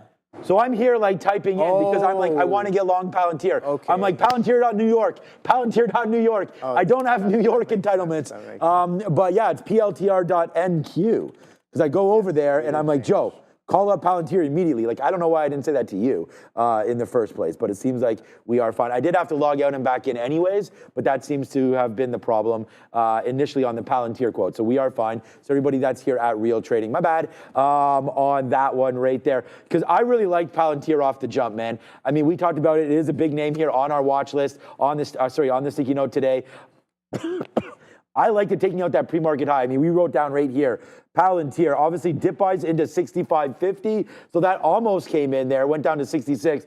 But then I liked that break higher into 67.40. So let's wait to see now on this pullback into VWAP if we may be able to hold this. So here it comes back in. So we just take down VWAP. So ultimately, the best trade for me on a stock that we like are these 200 period give ups right now. So let's wait to see if it does come back in. Now, we did get a piece out there. So now we'll slap a little bit of a flush here because Tesla is getting back into that level of a little bit of concern. So we'll take a 338 fill right here as it was the bottom last time. So we just grabbed a fill right there, 338.90, a little just bid enter action right there. We are trying to wait to see if Tesla wants to make that move back into 336. That's the initial level that we wrote down. So let's see if we can stay strong on that. But the problem here, Obi, is blood's in the streets right here as this continues to make a move down. So it'll be hard to hold on to some of these longs if the market is exactly doing this. So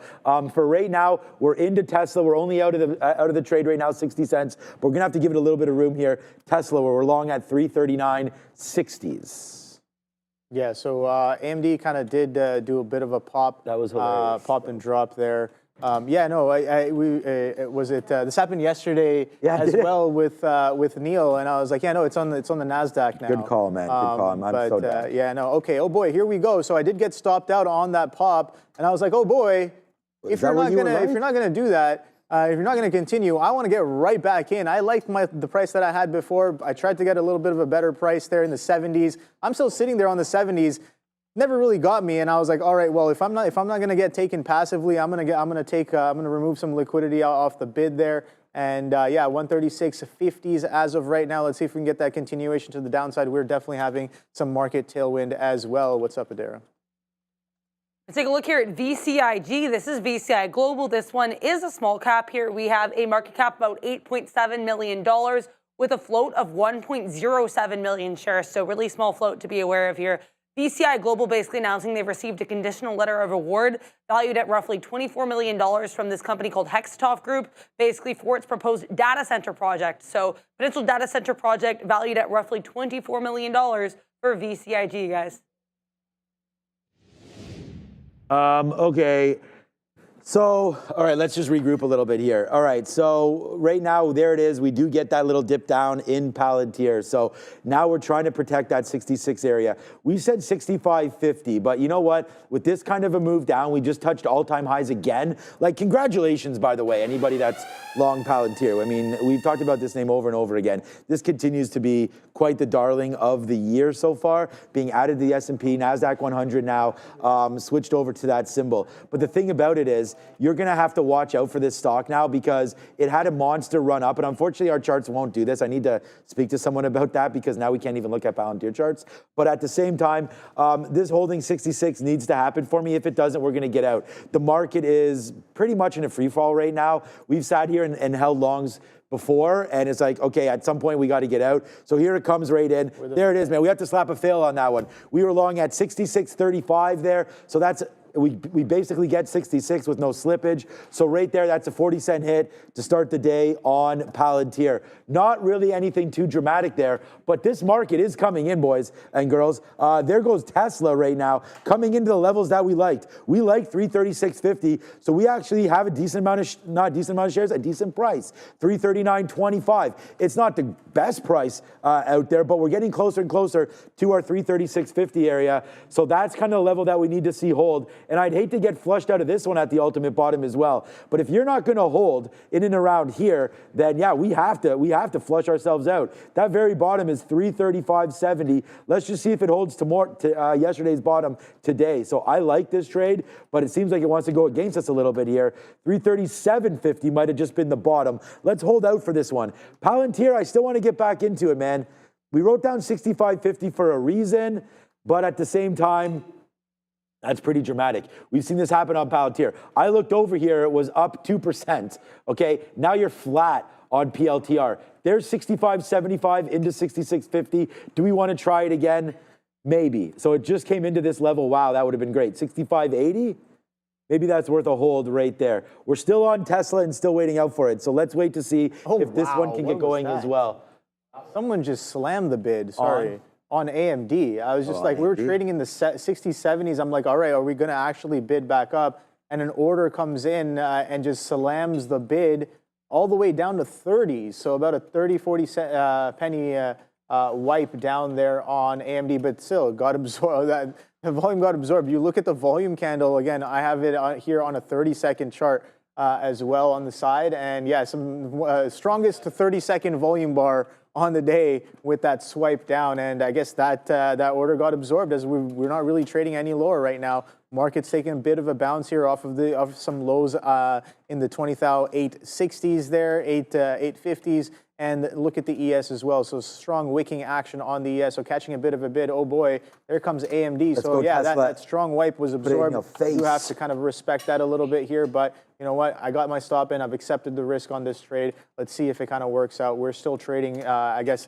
technically at break even. My entry now is 136.60s. We're trading right there at 136.60. So throw that VWAP on there as well. We got VWAP at 136.80. We're trading below that VWAP. So again, if the selling from yesterday is going to do a little bit of continuation, we're in and around those areas where I'd like to be watching for that continuation to follow through. But if it doesn't, that's perfectly fine and just move on to the next trade. AMBA, not really doing too much. Traded about 1.16 million shares on the day today. The spread is much, much healthier now. Before it was about a point, maybe sometimes even over a point of spread. But as of right now, we got about 20, 30 points of spread on AMBA. So I don't really mind that as much. 75s are the lows right here. So if I'm getting in here and I want to risk to there, oh boy, look at that. Wow, we just ripped up another point there on AMBA. So I gotta be patient. I gotta continue to watch this price action and maybe find an opportunity later on in the day. What's up, Adara? Be aware of SOS right now. This company is called SOS, and its ticker is also SOS. There's not a ton of volume on this, around 400,000 shares right now, but it's worth noting they're currently halted to the upside, up about 55%. And the catalyst for this is they announced plans to basically purchase up to $50 million worth of Bitcoin as a part of strengthening their global crypto investment strategy. So SOS, and watch with the crypto-related headline as we have Bitcoin pretty strong today, guys. Okay, yeah, so far so good over here on this side as we get ready to rock and roll one more time, because if you can see right now, oops, I gotta log out of this. This is the wrong thing. Right now, I'm just getting sort of settled here. Right now. Okay, we have a good trade happening. I can't, unfortunately, I'll have to reload that after. We have a decent trade happening right now with Tesla. So we do get that bottom take there on Tesla. So right now we are 60 cents in the. So hopefully we can provide some decent trade opportunities. You guys were all like, yay, Sean is back. But it's only important if we can get some decent trade ideas through. And I think that that's really, all right.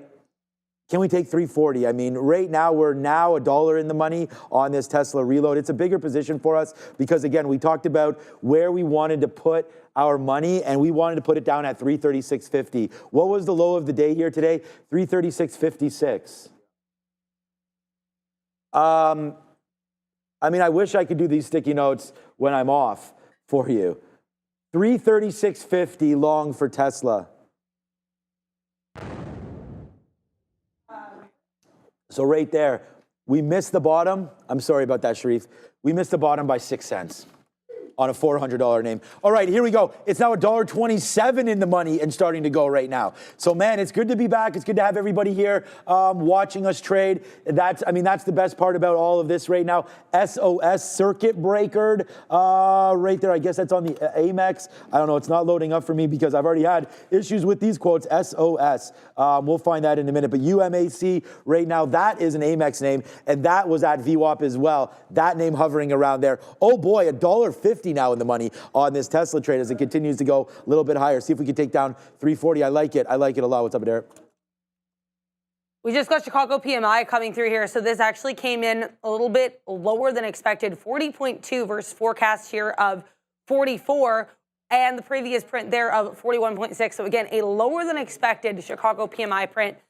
We have the Qs kind of chopping around near day's lows as of right now. This is the 3-minute chart for the QQQ. So again, that is the Chicago PMI. The bigger numbers are going to come through at 10 a.m. when we get our PCE data. This is due to the fact that we have the shortened week. So now we're getting PCE at 10 a.m. and core PCE along with consumer spending and personal income. Make sure to like and subscribe, and also be aware, for one, SOS is actually an NY name, just to something worth noting there. And then also Sava we have pushing to the upside, guys. All right, some cassava sciences, baby. All right, Obi, I only have Tesla on board right now. The thing is, we did have PLTR. PLTR was a hit for us. That is completely fine. But at the same time, we're up 5x right now. What we lost on Palantir is what we're up on Tesla. And I'm, again, like, it's just about talking to you guys about risk, about trades, about things falling into levels that we liked, and then about putting the damn trade on. And I mean, I think that that's, again, one of the most important things that we could do here as a group is just sort of understand, like, you know, that we're risk managers first and foremost. But right there, oh boy, Obi, we are having it again right now. This is why I said, someone in the chat goes, oh, Sean must have made a lot of money. That's why he took the last couple of days off. Opposite mentality over here. We've got that Mamba mentality. Like, when we start hitting threes, we take more threes. You know, when we start getting blocked, we just go back at that defender and say, come at us again. You know, this is what we're doing. We're not taking time off. We'll take time off because it's forced, you know, mental health, things like that. You know what I'm saying, Obi? Yeah, you got to do that. You know, but at the end of the day, you know, we're coming back every single day and trying to do even better than we did the day before. So I do think it is important to take time off. There is no doubt about that, and I would never. And I'm actually looking forward to tomorrow. The wife and I, we've got a nice little brunch planned, a little breakfast situation, able to, I mean, the best thing about taking yesterday, some of these days anyways, is just to be able to walk to school, drop the kids off and get the heck out of there, you know, take the dog for a couple walks throughout the day, watch the markets and I hopped in and out of the chat a little bit there, but I was trying to, you know, give you guys are doing your thing here. So yeah, great shows the last couple days. We'll look to have a better one even this afternoon with Sharif and Joe, as every day is a better day around here. Every day we're getting better. So shout out to everybody there as well, who continues to watch us. So there it goes. And again, just as we talked about it, right? We'll hit the celebration when Tesla's working well. There it goes. Look at that bounce off of there, off of that 200 period moving average. And again, like, I'm getting out, right? We're ringing the register. There's VWAP, there's the 200 period. Now we still have about half on. So it's not like, you know, the greatest trade of all time here or anything like that. So let's wait to see if Tesla can come back in and get us a little bit more long. The market's trying to blast. We know that if the market does go up, we're trading the right stock here, I feel like. You know, Tesla just moved up quite dramatically, like 336.50. That's the long, well, we have 337s, but we're waiting for 336.50. Nice move up. We resisted VWAP a little bit, and we for sure turned around at that 340 marker. So sometimes psychological marks will hit, man. And right there, I feel like that just happened there at 340. I'm gonna put another offer at 330.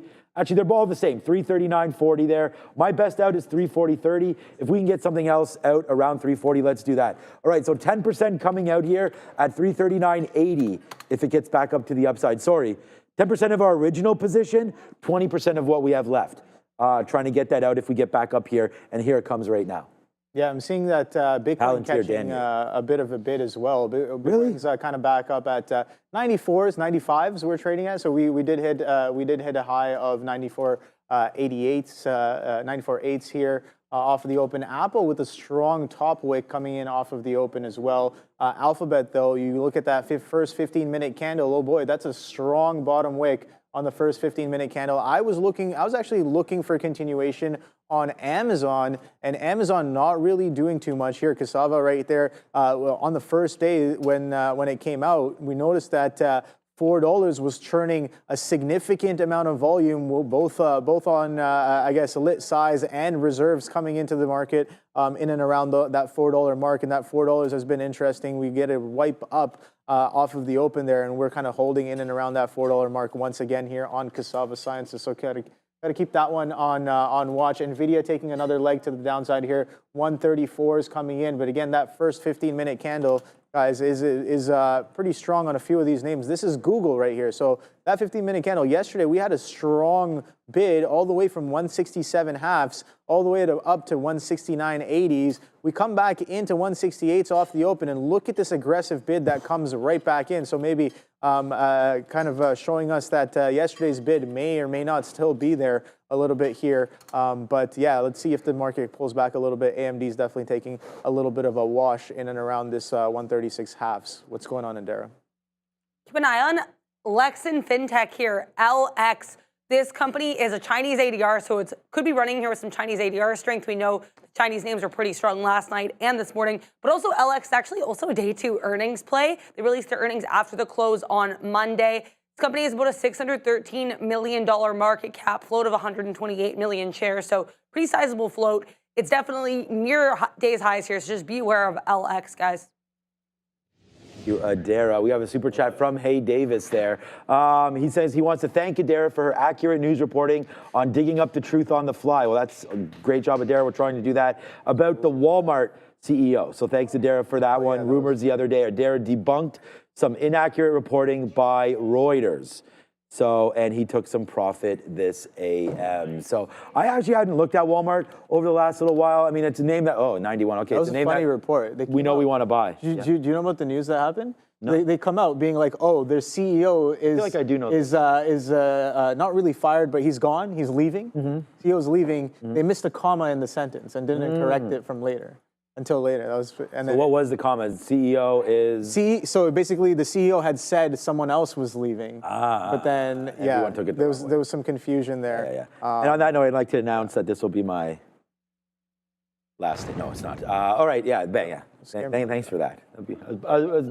I was basically announcing the retirement there, and we get the bang. Oh boy. Okay, so we won't be doing that anytime soon. All right, Tesla did have a problem to go up to the upside right there. So we did take something out again at 50s, hoping that we can, again, get one more dip buy. Look, if this takes 336, I think that we should probably exit stage left. We've already had that fail up there. So I actually have to stop at 335.50. But again, a reload down there at that bottom of the day, 336.50. That's what I'm going to wait for, and then give it that dollar to the downside. So the only other trade that we've had today is Palantir. And it's back to where, you know, like right there at the 200 period, that was flat trade for us. We were actually long at 39s. We talked about that. We got out at 66s on that break. So fail there for Palantir. Another name that we liked was Dick's Sporting Goods. We talked about this breaking through at 218 long right there. But again, that was right off the open. So not looking to see what the spread was like right then. Right now you have a 50 to 60 cent spread, but there's the 218 break long that we had wrote down here off of the note. So again, if you're a big cap trader, you can, you know, take some risks with me on some of these stocks, but there's DKS, again, like a mid cap name that you have to watch out for spreads like that. But there's the 218 long on the upgrade today. We really kind of liked what we saw there. From Dick's Sporting Goods, there's 67.40 breakout on the top for Palantir. That was the high of the day. But there it was right there, the upgrade on DKS, plus the quarter, plus retail being hot. I actually did really like that name. You're getting a little bit of a pullback now. I prefer the break higher on Dick's Sporting Goods. And again, we talked about this yesterday, trying to get above right here. So that's why we liked it. It was a great call. It went 218 up to 225. So, you know, the next couple of days, let's start to look. I mean, we're not here the next couple of days, but after that, let's start to look a little bit more for these kind of breakouts, as we'll just sit here right now and sort of twist our thumbs about Tesla. The other name, was Baba.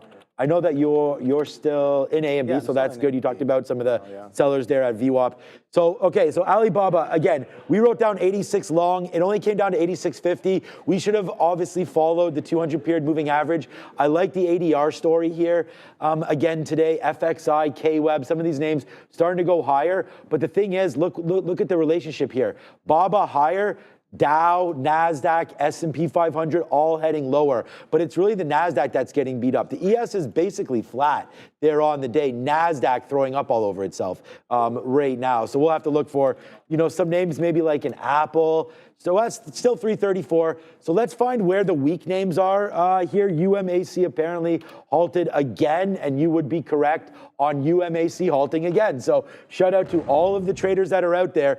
Look at that VWAP hold. If you've learned nothing from us, sorry about that. But if you've learned something, it would be that at least looking for stocks and opportunities in and around volume weighted average price. It gave it to you on this UMAC, still trying to go upside. Man, for somebody that has a little bit of a sore throat here, I seem to not be able to stop talking. So I'm gonna throw it back over to you there. But Tesla's coming down right now, still in the money. Again, even when I try to stop, I can't. Still in the money a little bit right there. We'll see if 339 is a level for us to get out. Let's ring the register a little bit more here, as the market is not giving us too much to celebrate.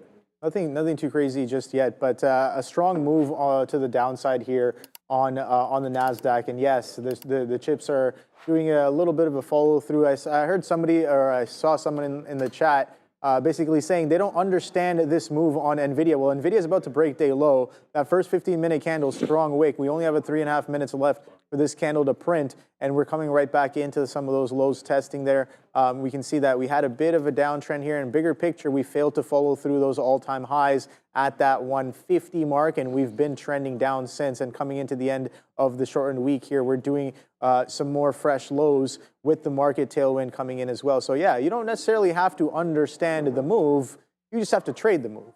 And yeah, that's the thing. Like I really kind of gave up understanding, or trying to figure out why things are doing what they are, and more kind of trying to just participate in what I'm seeing.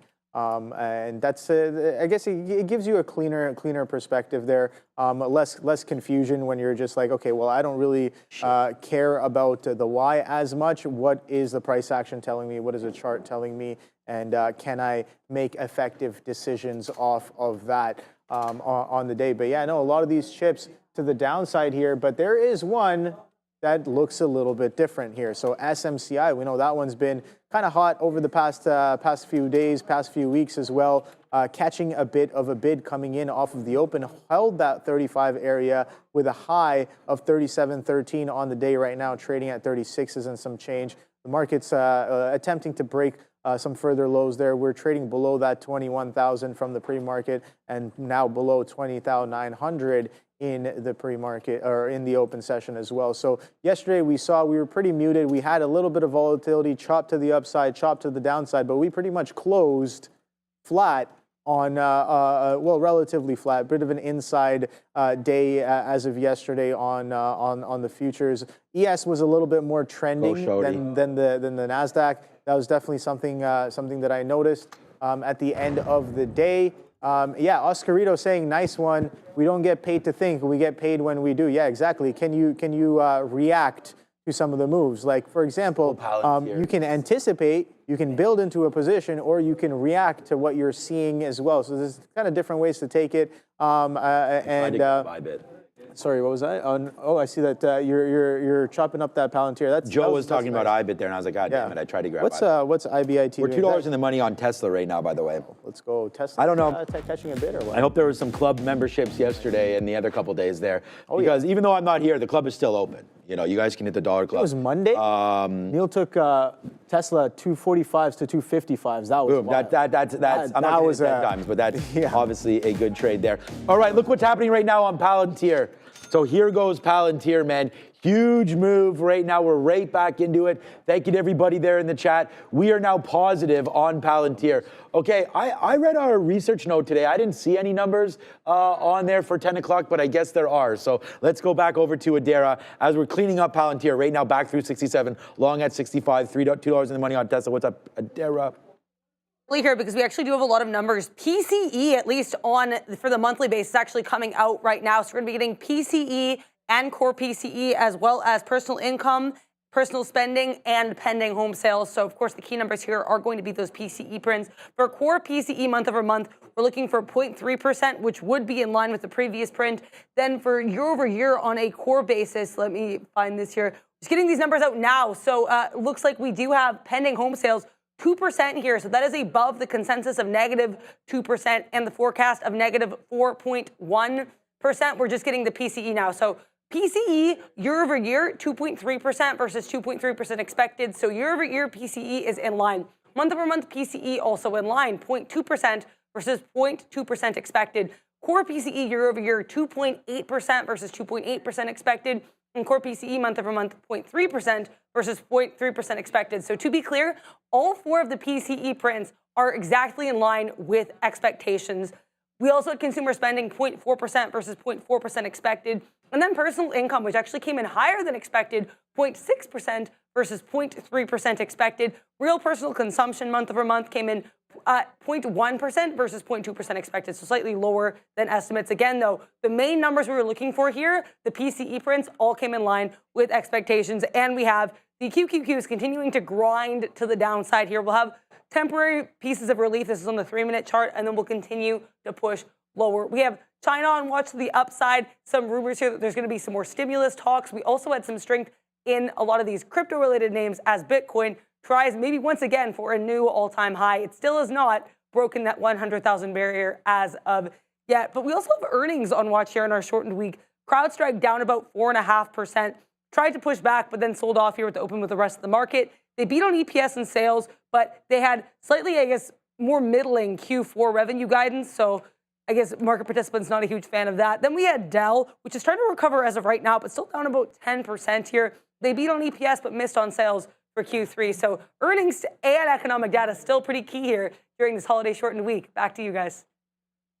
All right. All right. Obi, great trade there. Obviously on AMD as that continues to go lower and lower. I'm just like, why don't I have more? When I see those VWAP sellers, what I'm realizing is like if I see it kind of respecting very aggressively, then maybe I should also show some aggression there alongside. Oh boy, what's going on? Alongside aggressive participants as well. So yeah, it is what it is. Let's kind of continue with this trade. 136 we're trading just below that 136 as of right now.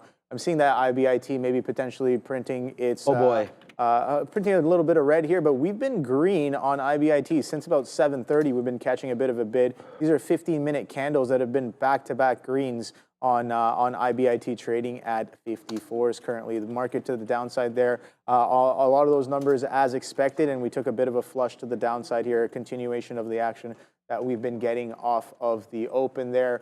AMD, third 15-minute candle. Do you also print green? Let's see. I'm looking for that continuation and kind of some interesting action up at VWAP there. We're about 60 pennies away from VWAP. I guess, teetering near these day lows. So we haven't really caught that much of a bid. We had a nice strong consolidation or off of the open there, churning underneath those 37s, in and around those 36 halves. That got washed pretty decently there, and then now continuing to the downside here. And again, the idea was a bit of continuation from yesterday because of how yesterday sold off so aggressively and consolidated pretty much with a low of 136. What is that? 136.62. Oh boy. All right. So I guess I'm sitting right at prior day's lows there on IMD. But you can see that VWAP act as a bit of resistance, and as well as pre-market lows right here. Pre-market low that cracked through 137. That's kind of where I was like, all right, well, that was probably the best price to get on the ticker. You're about a point. You're about a point in the money there if you got the 137 pre-market low break after we kind of licked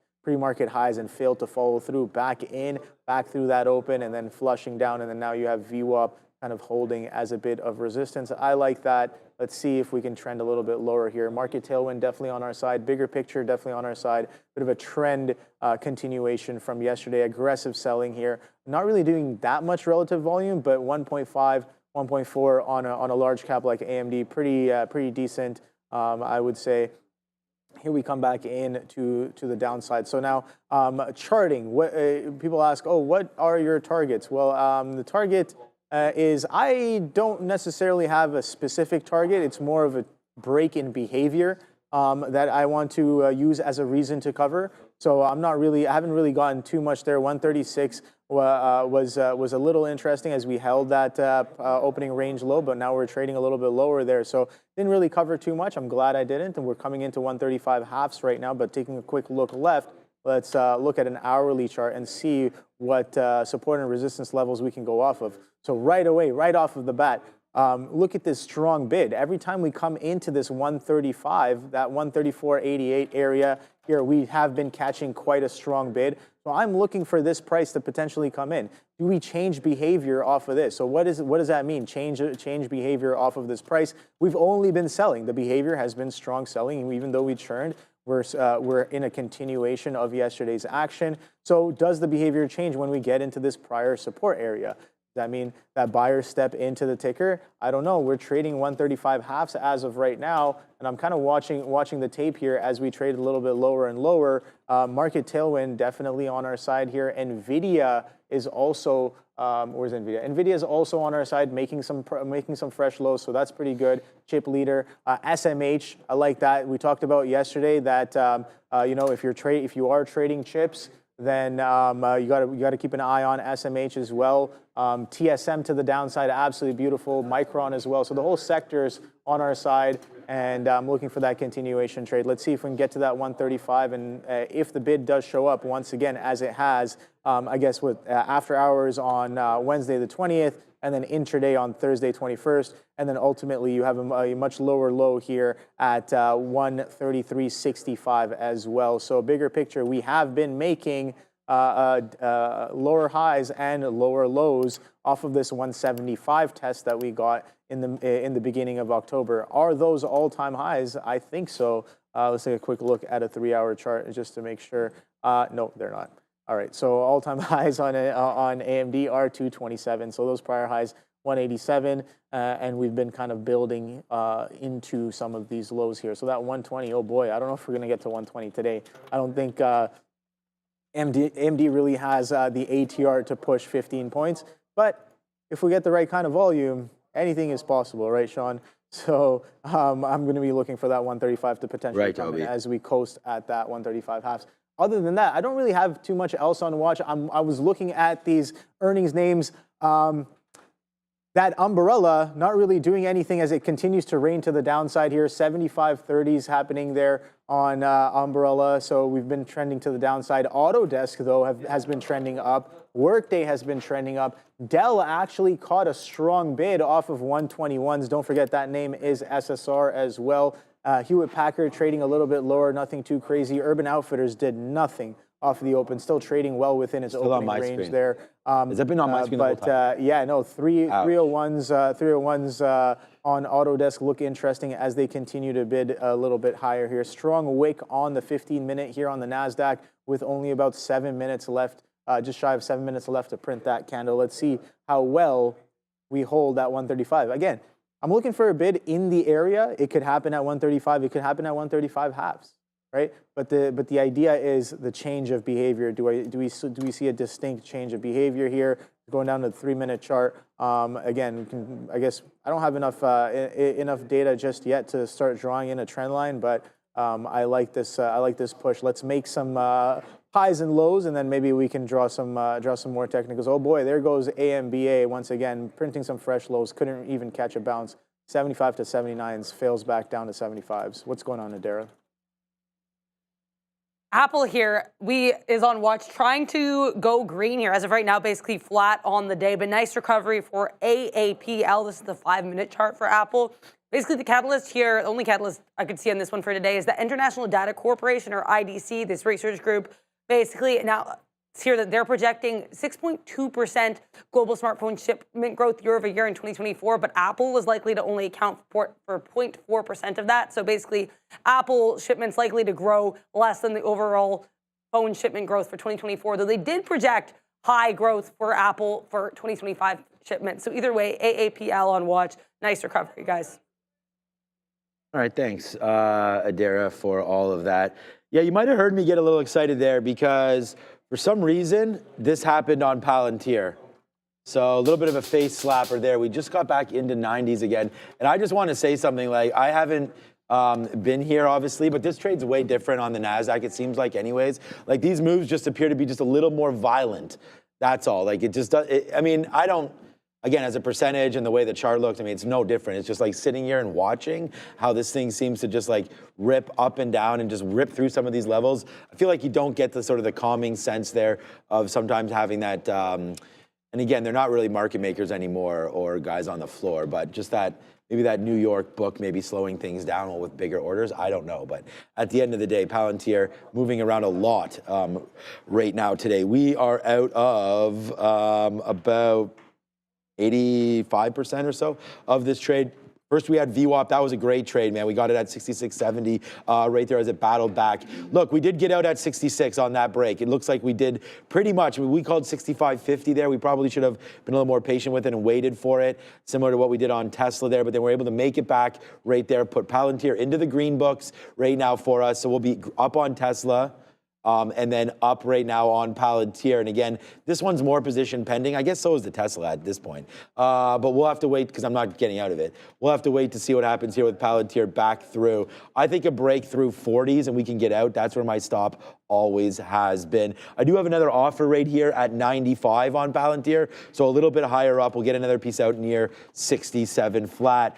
The mistrade for me, again, wasn't anything too special, but we said IBIT back to VWAP. So that was one trade there at VWAP, one trade there at VWAP, one trade again there. So I'm starting to bid. I mean, I am bidding 53.70s. I guess I got to change that to a little bit higher right now, but IBIT still trying 400 to lots, 135. Come through. Okay, so They 135 for broke right AMD? away. Yeah, they just cracked them right there. All right, so you have AMD up. We'll go over to great trade, obviously $1.60 there in the money as Obi and I putting some damage on the board one more time here today as we'll both be green, so that's a nice little day.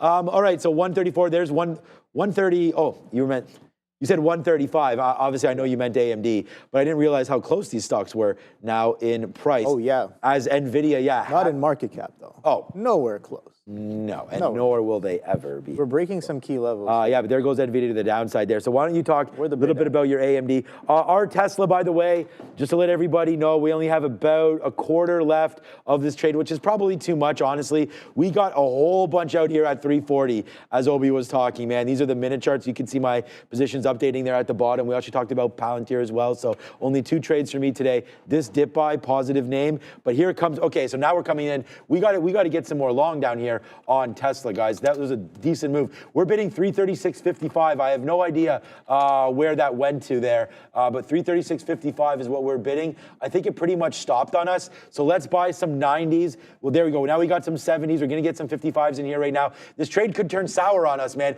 If we take out 335 and change, to that bottom side, then we're going to be out. So let's pay attention to this. Just a quick little reload. You can see we didn't reload that much right down there, but we are going to try to give this a little bit lower. The issue is with the NASDAQ, you're coming into a level right now that, I mean, you're into some kind of support. Yeah, exactly. It's smooth right now to that downside. We could find some support at 20,780, but right now you're testing that 20,800, and testing it sure is. I'm not sure, Obi, right now what's going to happen with this market, but you're in the right names, and that's what it's all about. Short the weak markets. Like the NASDAQ down 0.85. What is SMH down right now? Because I saw NVIDIA's getting hit. Obviously, so is AMD. Yep. So there's the SMH down almost more than double right now. So much down. Cleaner move on SMH. And that's what we talked about, right? It's like if you take some of these ETFs and you have a bigger picture idea, that's what I'm realizing as well.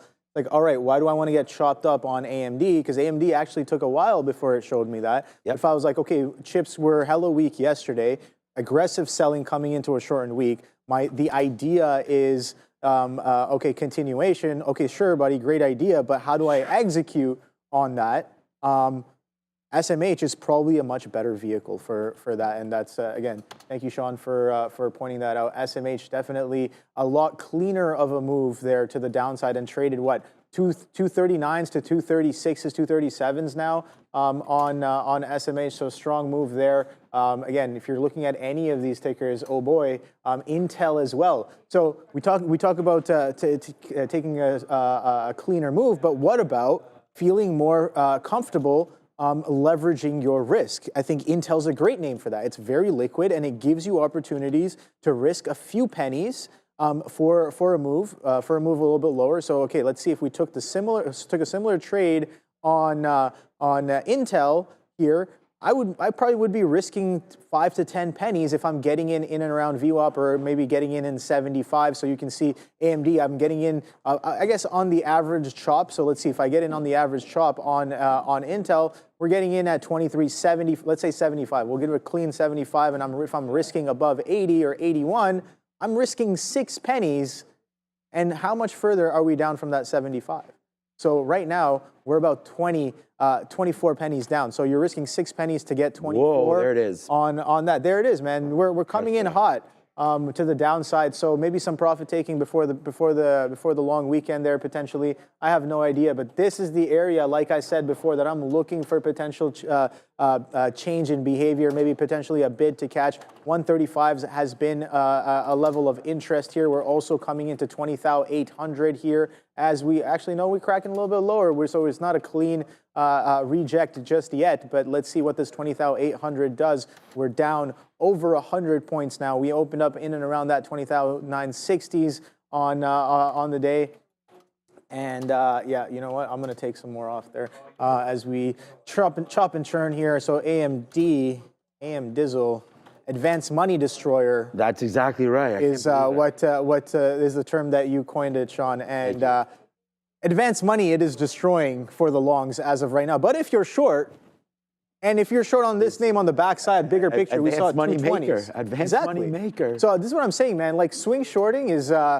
I know a lot of people look down on it, but yeah, sure, maybe like because swing shorting is mainly, I guess, a lot of people do it on small to mid caps, which is absolutely great if you're doing it the right way. But on names like this, on names like MSTR, which reminds me, what's MSTR up to? Also, Sean, look at that. Would you look at that? What am I looking at? On IBIT.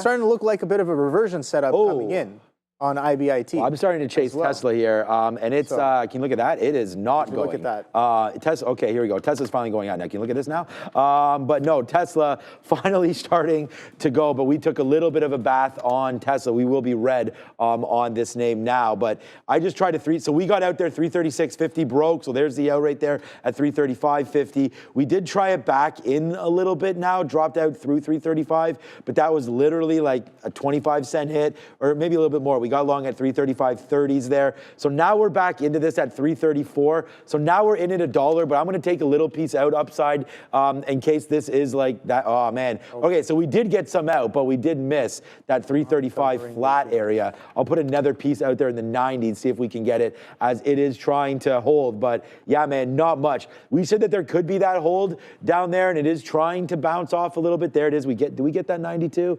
on Tesla? Yes, we did. So we do get that out there at 334.92. So that was not bad. We are there's that level right there, 20,785. Trying to hold. Happy Thanksgiving, by the way, to everybody, because I forget to say that to all of our viewers there south of the Great Border, which apparently, if you're north of the, oh no, we just got. Okay, we didn't mean to get something out of all of it. All right, it just did take out that 334. I'm going to get back into that. I just did not mean to get out of it all on that break, so we will buy a little bit back in there. But again, flat trade one more time. Like, we're buying it low and getting out low and trying to take $1, which we took. But at the same time, if there's no battle back, then you can't just keep on rinsing and repeating. It looks like that short is going to be the right trade there, Obi. And by the way, Palantir is like saying, hey, man, I don't know what short everybody's trying to chase right now, because we ain't going short at all right now. Palantir continues that march a little bit higher. And like, there it is. Market dips down. Palantir, literally hold my beer. I mean, we just went right down into there. We did not reload it. We're too obsessed with Tesla for good news, because now Tesla's battling. But at the end of the day, right down into there, what a good reload that was, Obi, on Palantir. And I heard you say that you're getting out a little bit No, I said I'm getting out too much. Oh, too much. Okay. Yeah, I covered a little too much. Okay, well. And I'm like, oh boy. But you know what? It is what it is. I'm looking for that bid to come in, and you know what? It's not going to be perfect. Every time it does a little bit of an uptick, I might be getting a little jittery there. As you can see, I've been covering in tiny chunks there, nibbling away. But if you take too many nibbles, maybe you have the whole meal. Right, so gonna I guess pack my patience for that one. Shout out to Sharif there. So I measured about a 1 ATR from the open on AMD. So I'm like, all right, what's the ATR? We're extending to the downside. I want to know what 1 ATR off of the high price is on AMD. So I have ATR here, 14-period ATR sitting at $4.65. So all I did was measure from the high to about $4, and I guess I measured $4.64, but that would be around 133.28. So if we are going to continue in this free fall as of right now, do we do that 1 ATR move? We are doing less than 1 RVOL as of right now, and the market tailwind definitely there, but catching a bit of a bid here off of that 20,800. What's going on, Adara? All right, just quickly before we go to Adara, let's talk about Trade the Pool. Are you ready to put your stock trading skills to the test? If so, Trade the Pool times Trader TV stock competition is now live starting December 2nd to the 6th. But you can scan that QR code right there. You'll be trading with $200,000 in buying power to make bold moves. That's in bold. Bold moves to aim for top prizes with rewards waiting for the top 20. And you don't have to come in first to win big. There are top 20 fills, right? So you get to be that $200,000 in buying power December 2nd to the 6th. This intense 5-day challenge is your opportunity to sharpen your skills, test your strategies, and go head-to-head with other traders. So that's important, right? That's fun to do that. We do that here on the prop floor, who are just eager to win with you. Prove yourself. It's time to prove yourself and claim your place amongst the best. The clock is ticking. Time to step up and rule the pool. Click the link in the description or scan the QR code right in front of you to join this exciting competition with Trader TV Live and trade the pool. Yeah, don't go long on Tesla. If you're doing this, not today anyways, as there it goes, breaking again to the downside. So again, this trade was actually pretty good. We're able to get long there at 334 and get out at 335, make that dollar club. Then when we break through 334, we get out. So net, good trade there for us on Tesla, but the move is to the downside. Great job there, Obi, on holding on to Advanced Money Destroyer. Not destroying any money today. Over at the screen now is Adara. We have RWM here, sorry. This is the Russell 2000, initially trying to bounce a little bit here with that bottoming tail candle on the 5-minute chart. Now it's coming back down, but it's still up on the day, up about 1/3%. As you can see here, this one chopped around here near day's highs at the open, then sold off, much like the rest of the market. So we'll have to see if IWM actually does make this a recovery. Again, still positive on the day, which is more than you can say for a lot of these names here. Let's talk about some of these small caps on watch. VCI Global currently near day's highs, up about 85% with a 1 million share float. Now seeing that they've received this conditional letter of award valued at roughly $24 million from this Hexatoph group for a proposed data center. So data center related catalyst and a 1 million share float sending VCIG to the upside. Then we have SOS. This one actually falling to the downside a bit right now, still up about 40% of the day. This one is worth noting because it halted multiple times. Basically right off the open was when we had that first halt for SOS. The company announced plans to purchase up to $50 million worth of Bitcoin. So this is certainly one to watch with crypto strength. Then last but not least, a bit of an interesting one here, OTLK. This is Outlook Therapeutics.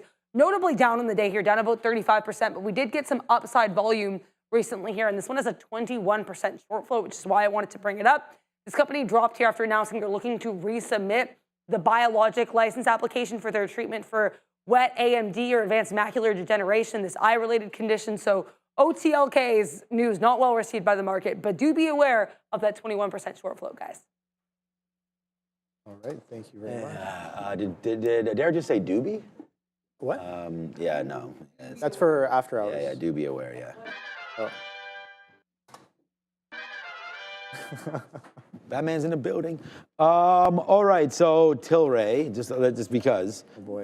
Is it doing anything? Here? I saw MSOS, not doing anything. MSOS the other couple days was moving around a little bit on cannabis news, but yeah, not much there. You could see, I mean, this name, we actually talked about that as being one of the primary plays there for Election Day, right? Was potentially looking at weed names, marijuana, as that was sort of a aisle topic, right? Like depending on what side you're on right there. And it looks like it was on the sides of the Democratic Party as it has been hit since that day. So that is November 7th right there, November 6th, the day after. Nice move to the downside and trying to hold out this bottom. I wonder if, I mean, right now, you got to really want to retake this $5 level to get excited about MSOS. So, yeah, that's happening. And then another name, the problem is we actually, misread today. I thought this was going to be a green day. We turned that bear into a bull, and most of the ideas we had written down there were long.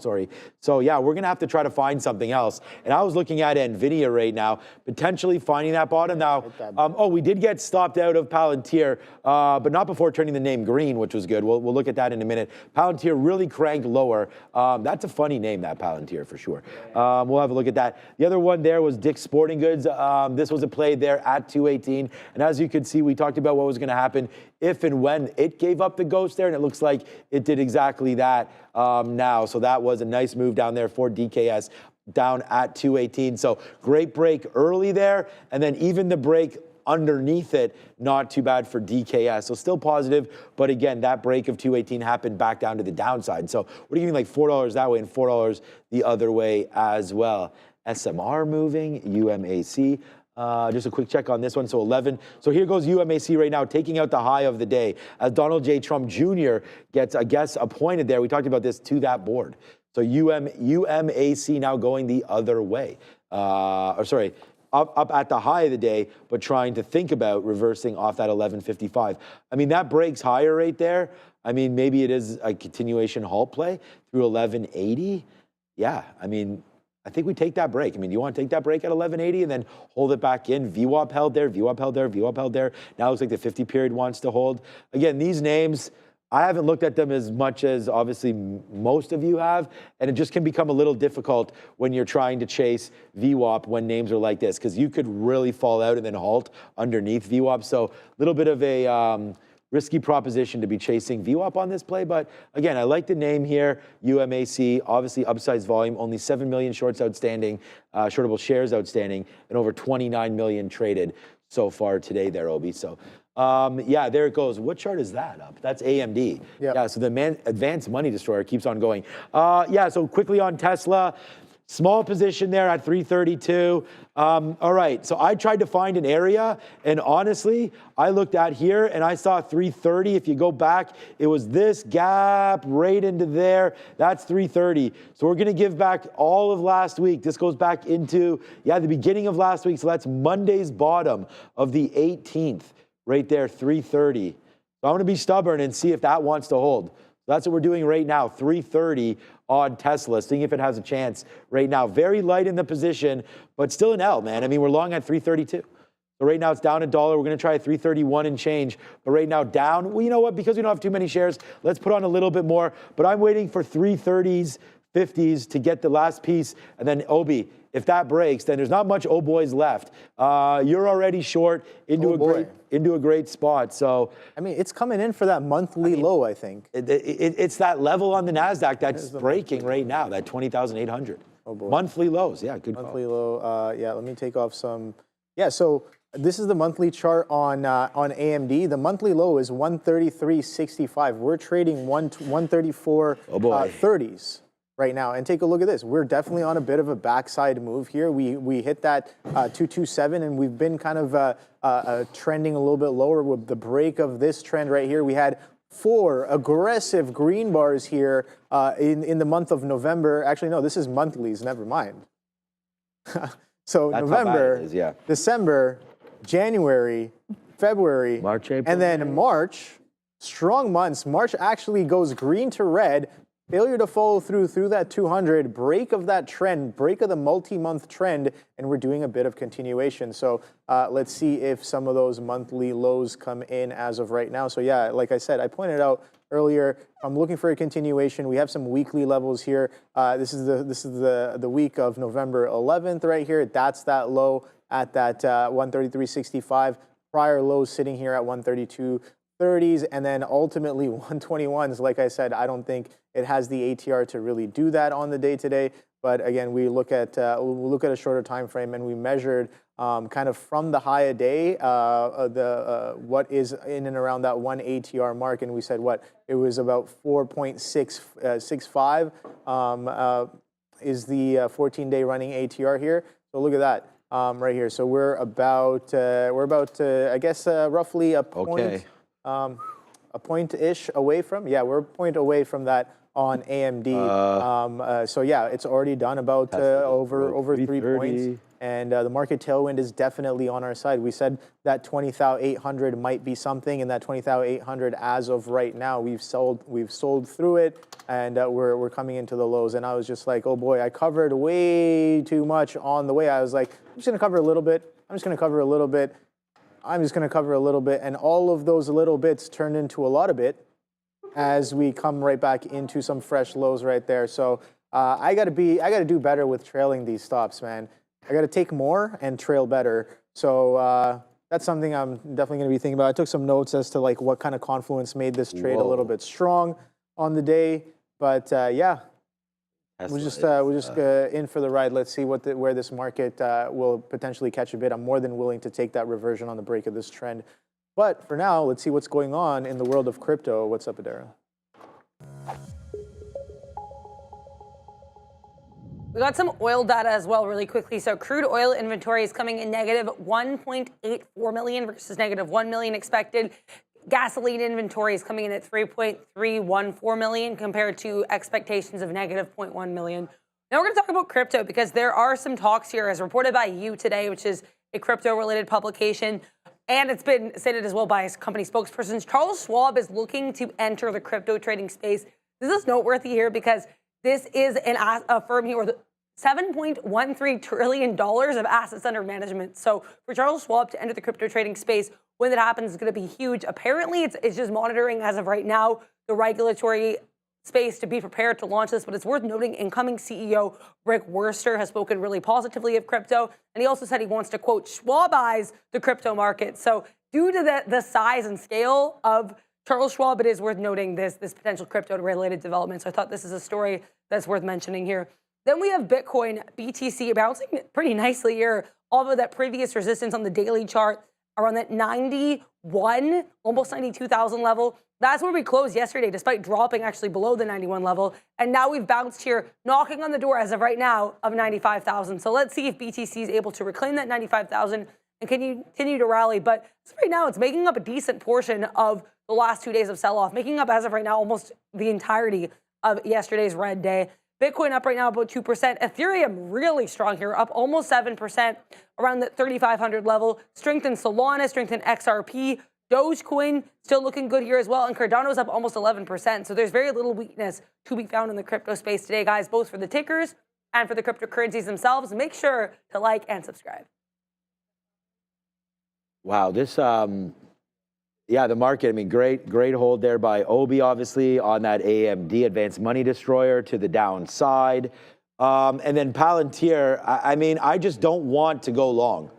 But this is, I mean, I'm already long Tesla. We could talk about that a little bit, if and when. But for right now, yeah, not much happening on my side of things right there. But I think that's a decent dip buy opportunity. If you're looking short, I mean, SMR had a huge run up to 28.50, by the way, today as well. I'm trying to find names that are potentially red on the name. I mean, on the day, TSLA, okay. All right, 329. I'm going to we take a piece out there at 99s if we can. All right, I'm starting to get a little bit more out here because we did get hit on the downside of Tesla. So we will have to flush ourselves down. I mean, there's no way I mean, we'll make it back. I mean, I'd hope, but I mean, it has to go up. And right now, fighting the trend. I mean, Obi's done such a beautiful job there, honestly, of being able to hold on to that as you've talked about it. So I can leave it with you. But here we go now. Another move up there. So we'll take a little bit more out on Tesla as it's giving us we just missed that 50, or did we get it? No, we got the 50. Okay.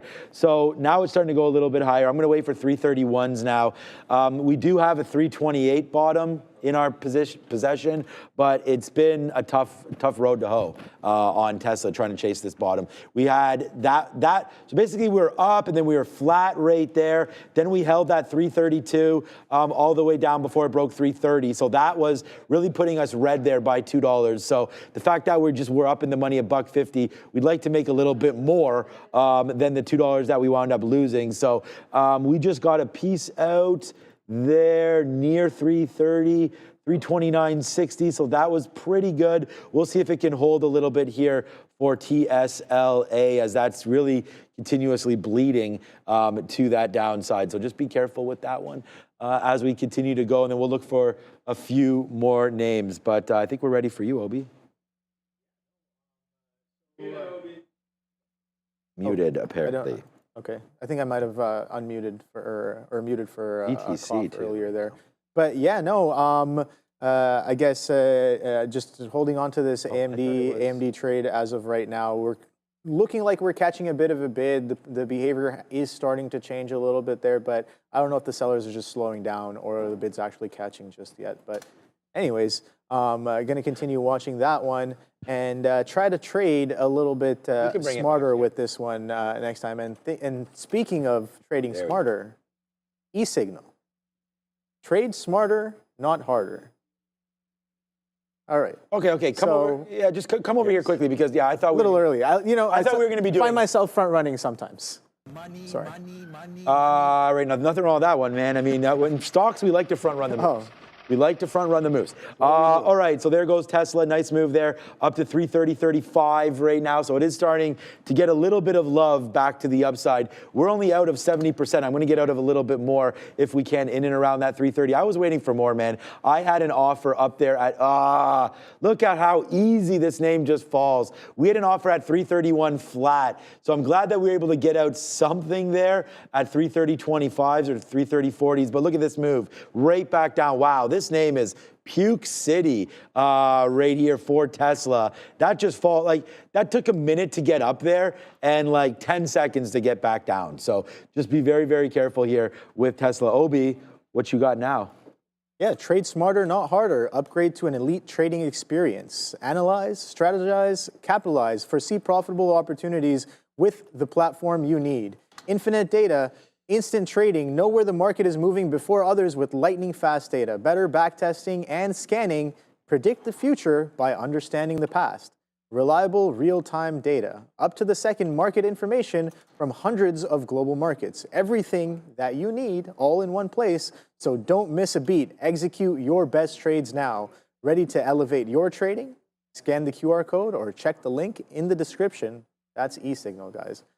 All right, so speaking of trading a little bit smarter, definitely could have trailed this a little bit better here, but you know what? I think a decent chunk right here, going up to a 5 minute. I think. All right, well there goes Tesla. No, Tesla just took the bottom again. Lows. Yeah, look, we're rejecting 20,800 right now, and look at the ES as well, man. We're coming right into that 6,000 mark on the ES. So again, 6,000 maybe an interesting level as well. But yeah, 6,000. should be something worth watching for if and when it does come in here on the ES. So that's what I'll be watching for. But yeah, no, Tesla to the downside, Nvidia to the downside. Nvidia's trading 132s now. Oh boy! So we're coming in all the way from a open at 135. So if you took a pre-market low short on a lot of these tickers, the breakdown was relatively clean, I would say. So you can see it on Nvidia, you can see it on Tesla, you can see it maybe not so much on Alphabet or Microsoft or Apple or maybe Amazon, yes, but chips for sure. You look at AMD as well, Intel, SMCI not so much, Micron for sure, and TSM as well. TSM coming in real nice to the downside. So a lot of these chips are being sold off before this Thanksgiving weekend. I guess people are just like, all right, thank you, chips, for the run. We're piecing out a little bit here. As again, backside move on a lot of these tickers. A failure to follow through like of Bitcoin. 150, Sean. Yeah. Nvidia, failure to follow. Yeah. That's what that was. I played that trade. I mean, Dell. I was like, the euphoria that came in through the 150 and the slam right back in, like that is the like some of the fastest tape I've seen on Nvidia in a while. And I was like, oh boy, that's euphoric. That's capitulation on a bigger time frame, more than likely. I had no idea at the time, but looking back at it in retrospect, the backside off of that move has been so nice, so beautiful. Yeah, that's all. Oh boy, that's a nice. Oh, that is a very nice. All right. Well, what we're trying to catch on, which I'm hoping is not too much of a rounded backside here, because Palantir is making that move into $65. So what I wanted to do was hold this off of. Oh, we don't have the. Where did my daily chart go on the other side there? We don't have Palantir here. I'm gonna have to make a request in for that to transfer it over into NYSE, from NYSE, sorry. But we just had a nice move back there. So right into there, I was just gonna look at this into $65. The real low is down there, but we just took the 200 period moving average. So I would like to take a piece out, and we just do that there on Palantir as we get it back there up to the upside. So 65, again, if we are gonna battle back a little bit, this has been a name that still relatively positive on the day. Obviously it's not, but all right, I'm gonna have to get some more out here, but we are gonna go over to sector watch. Nice little bounce back there for Palantir. We kind of already like shit the bed there on, did bad on Tesla as it just broke down through 327, but we're making decent inroads here with our friend Palantir as we did buy that dip down there at 65. So a little guacamole here for Palantir. All right, Adara, Bo, back over at the screen. Damn it, man, 7. Sharply underperforming the S&P 500 right now in the day, though both are red, and I think it really shows, it's emblematic of the tech weakness today, which you can see reflected on the sector board. Nvidia, Broadcom, AMD, all sharply red over there in electronic technology. Technology services not faring much better. CRM sharply to the downside. CrowdStrike sharply to the downside. It is worth noting we do have some negative catalysts in these sectors today. We had both Dell and CrowdStrike with negatively received earnings reports. So these tech sectors not doing so great. We also have Amazon red in the retail trade sector and Tesla bringing down consumer durables. So pretty clear that the Mag 7s are not the standout performers today. So what do we have where we have a lot of strength? Well, BRKB is up about 2.5%. Finance doing really well here, with the exception of Eli Lilly. Health technology is really strong. Lots of strength in consumer non-durables, energy minerals, some positivity as well. Utility has some bright spots, health services, commercial services. So just because we have mega cap and tech weakness doesn't mean there aren't areas for buying or for bullishness in other parts of the market, guys. Oh my God, I want to throw up right now because we're finally out of it. Oh boy. No, everything is fine. Just we're finally out of Tesla, and then it makes its run. So that's just going to happen. That's okay. At the end of the day, it is trading, and there goes Tesla right now. It's not even making that much of a run, but we did get stopped out there at 330, 327.50 or whatever that bottom was there of the day. I can tell you exactly what it was. Yeah, so that is what it was. So downside there for Tesla. That's too bad. All right, but we did get a nice little bump up there in Palantir. Now, I don't know why Palantir didn't go more right there on this move higher in the futures. So I'm going to offer a little bit more out there at 40. And again, it is an upsides position. We won't be able to make back on Palantir what we lost there on Tesla. They're giving that 40. we got it. Okay, this is so weird now that it's on NASDAQ. I don't even think I'm getting some of these fills, but I am. So there it is, a nice move up there into 65.40. It shouldn't make a difference. Like we've looked at NASDAQ stock and New York stock. It doesn't really change the way, I'll speak for myself. I don't think it changes the way you would trade a name. For NASDAQ or NYSE? No. I think it would change the imbalances, obviously. Yes, maybe for closing, for something on the close, then yeah, we know that the NYSE can have some games on the close. So that one definitely traded a little bit differently and with maybe a different perspective as well. With like, there's a lot of shake and bakes that happen on the close on the NYSE relative to the NASDAQ. So something that I've observed and heard of as well in my short time. I thought Ramin was getting nicer, but maybe on not. the floor. But yeah, I'm not really seeing too much else. I'm like observing. I'm like looking for a bid. We almost did that one ATR. We got about 50 pennies away, roughly, from that one ATR move on AMD, and we're starting to catch a little bit of a bid. The market's definitely catching a little bit of a bid. I want to see what we do in and around this 20,800. And yeah, no. Just looking for the next trade. What's the next trade? I would like the reversion. I'm not going to lie. This is an aggressive sell since the open, and we've been trending down as well. We've been holding some prior bars on multiple frames and maybe breaking some prior bars, catching some players offside for further continuation to the downside. But I'm gonna be a little bit patient here and see if and when this can start to trend a little bit to the upside here. Again, market tailwind maybe potentially coming in now as we catch a little bit of a bid here. How much time is left for this 15-minute candle to print? Oh boy, 30 seconds, and we're printing the first green here on both the NASDAQ and the ES. So has the bid come in? Thank you, Mr. Profit7, for the super chat there. But Rivet Millionaire saying oil going, so let's take a quick look at XOM. Oh boy. We finally got one. Yeah, we got one. Good, man. I put that request. How do you feel about that picture? I feel like I don't know. I'm just seeing it now for the first time. Let me see. Oh boy. I think it's fine. Yeah, we'll see. Yeah, it's fine. Right. One more time. I'm getting used to it. One more time. What was the problem with it? Oh boy. No, I was just like, I'm not like, it's like, because an oh boy is like, I feel like an oh boy is like, oh boy, like you're thinking about it, like, oh boy. What's that? There, do something what you want right now. What do you think it could be a good look?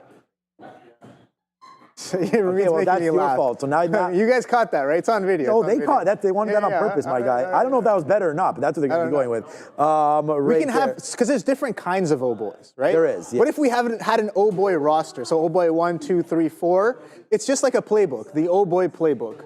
You have sometimes an oh boy that's a really good oh boy, so positive oh boy. I get you. Be like oh boy. It's like, and then you have a sell in the market like today, like oh boy. Right. Right. And then you have the why did I cover so much? Like oh boy. Okay, now you're starting to. Now that's a lot of work. I mean, oh boy, that's. I mean, building a playbook's a lot of work, Sean. I mean, did you look at that AMD trade? Would you look at that? I mean, just take a look at it. Would you just take a look at that trade? Right there, yeah. We're having a great time today on the show. Make sure you do hit the like and the subscribe, man. We're back. We're trading. We're actively trading here today. It seems like, anyways, if you're looking down, like too active maybe a little bit too active. That's what I was going to say. A little bit too excited here for our good friend Elon. Come on, Elon, man. You can't get. You guys, where's Kathy at? First of all, like Kathy can't come in there and buy this name a little bit earlier. Come on, Kathy. I mean, she's probably buying all these dips. Yeah, now. Yeah. Like you're supposed to phone me. That's like, why we literally have the phone call right there. But you know what's happening right here? And oh boy, it'll be another one. Finally. Another one. Okay, DJ. Okay, that's enough, man. We only have two here. All right, but there it goes. Right now, it is Palantir. We are long at 65.10s right now with a huge move back up there to the upside. So this is kind of like a day saver for me right here, because if this one did not work out and cracked lower, then oh boy, this Tesla would have hurt even more. But there goes Palantir right back there, nicely cooking now to the upside. Big trade alert, honestly, for me there on Palantir. Just buying that dip. And again, we zoomed back out a little bit, right? We wanted to look at some of these levels down there, $65. Got pretty lucky because that break is 64.80. I don't know after that what goes through, but right now Palantir makes the jump over to the NASDAQ and now is like crisscross will make you, OB. Jump. Right, exactly. And Palantir right now has got a little bit of that Alex Carp crisscross action. We got some 84s out right there, and it is starting to go. Let's check out our friend SOS right now. That was a name, again, buying, what was it, 50 million of Bitcoin they want to put on their account. Look, I think Easy money. good move up, a bunch of halts, not really tradable for your boy because 1 halt, 2 halt, 3 halt, 4 halt, 5 halt, 6 halt, 7 halts, 8 halts, 9 halts right there today, and not moving too much right now, although open. That price action definitely looks like an SOS.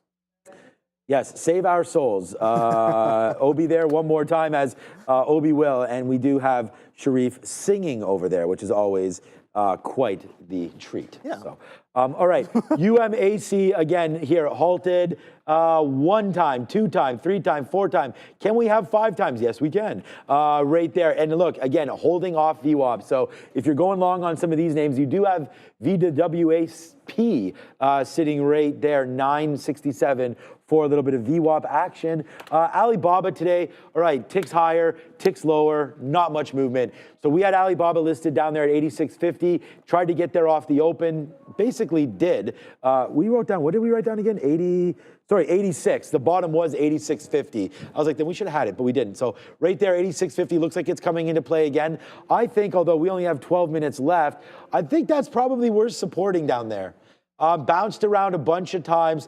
If you can get this into 86.50-ish, I think I like that trade, especially if the NASDAQ wants to go back up. We should get some more love there for Alibaba. Dick's Sporting Goods, we talked about that. And then IBIT. So the missed trade of the day. I mean, there's always going to be missed trades, and we can always talk about, you know, this and that and the other thing. But at the end of the day, this IBIT trade there gave you that VWAP one more time. I really like this trade back at VWAP, and it's exactly what we wrote down, but unfortunately we weren't able to get it. We should have had it right there, 53.80. So retracements back into VWAP, definitely the play. Adara went over some of those crypto names, man. They're popping today, like pretty much everything. ADA, Cardano starting to move upside, right? Your Dogecoin was trying to break 40 cents and did it? Yes, it did there, Obi. Yes, up 5%. Man, this is a day for you today, Obi. A nice move up there. Nice move up for XRP and Ripple up 10. Oh, it's coming into XRP, eh? It's starting to XRP? No, it's coming into XRP, the market cap. For Doge. It's coming close to XRP is what I'm saying. Nah. Only about 20 bill away. Yeah. What's a little bit of injection, you know? You never. Yeah, it has to go up 30% from here with Ripple doing nothing, which is possible. I'll call my guys, you call your guys, and we can do some buying. How about that? 20 billion. My guys have been called too much lately. I need the plunge protection team right now to be called in here ASAP, which is why we have different people calling in all of the time. Oh boy, he is the man. You know, he lets us know. He lets us know. All right, what's up, Adara? We're going to take a look here at the US dollar, which is definitely not to the upside today. We've had selling for the last 3 days here on the DXY. And what's really interesting is now we're coming right into and actually trying to break below previous support for the DXY here around 106.1. As of right now, we're around 106.06. So let's see if we're able to hold the support or continue to break below. We did have that pretty massive topping tail candle for the DXY coming through on Friday. We had a lot of economic data today, tons of economic data today in this holiday shortened week. And a lot of it came in exactly in line with expectations. All 4 PCE prints exactly in line with estimates here. Those came out at 10 a.m. We got PCE at 2.3% for year over year, 0.2% month over month, 2.8% for core PCE year over year, and 0.3% for core PCE month over month. Again, all of these numbers exactly in line with estimates. We also had an inline GDP quarter over quarter estimate, the second estimate there for Q3 at 2.8%, also in line with expectations. So some of these numbers here are the ones that were a little bit off estimates. Pending home sales month over month for October, above expectation, 2% to the upside versus negative 2.1% expected. Then we had durable goods orders month over month for October, 0.1% to the upside versus negative 0.8% to the downside expected. And a Chicago PMI that was much lower than expected, 40.2 versus 44.9 estimated. And it's also worth noting we had a little bit lower than expected here for initial jobless claims, 213,000. So that was the same number we got last week, a little bit below estimates of 215,000. So lots of numbers for this market to digest, even though it is a holiday shortened week before people digest turkey and all of that Thanksgiving festivities there. So that's a quick rundown on the many, many numbers we got, guys. Back to you. Digesting happening there. Turkeys, numbers, all of that stuff. Price action. Yeah, okay, These so. longs getting digested right now. What's that? Some of these longs are getting digested right now. Told you, yeah, I'm trying to call in that plunge protection team here a little bit. We did empty out of some Palantir right there. But if we're going to look for some possible short ideas, here's the hot list again from eSignal. You know, my favorite indicator or my favorite tool on here is the hot list with the trade rate. So you can see what's really printing right now. Tesla's been pretty good today. Obviously, there it goes breaking through 330. Damn you, Tesla, honestly. That really sucks because we had that long. And oh boy, did we ever have it down there. But we had it many times. So that's too bad. All right, we'll have to get back in again. NVIDIA right there continuously moving as well, as we'll pull down the NVIDIA chart to have a quick look to see what that's doing right now. NVIDIA trying to bounce off 132, Obi, so I know you're still in that AMD and managing that. All right, stocks out. Apple today, 335. Actually, well done, Apple, man. I mean, Apple flat on the day.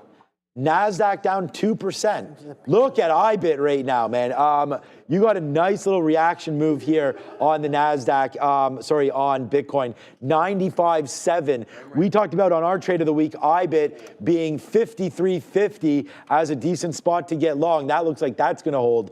Rivian today, missed that one. You want to talk about a name that had its day today. Rivian up to 12.40. This could be a good long, falling back into the 50 period moving average and the 200. Possible look right here, right now, for Rivian falling back into $12. I like that play. MSTR, of course, man. The monster itself. No. 400 almost, Obi, again. Okay. 387, up 9% today. Palantir, I mean, getting some love on the board, but for the wrong reasons, down right there for Palantir today. So it's the only position I have on right now is Palantir. I have a 65 to get out of some of that if it does come in. We're 40 cents in the money on this one.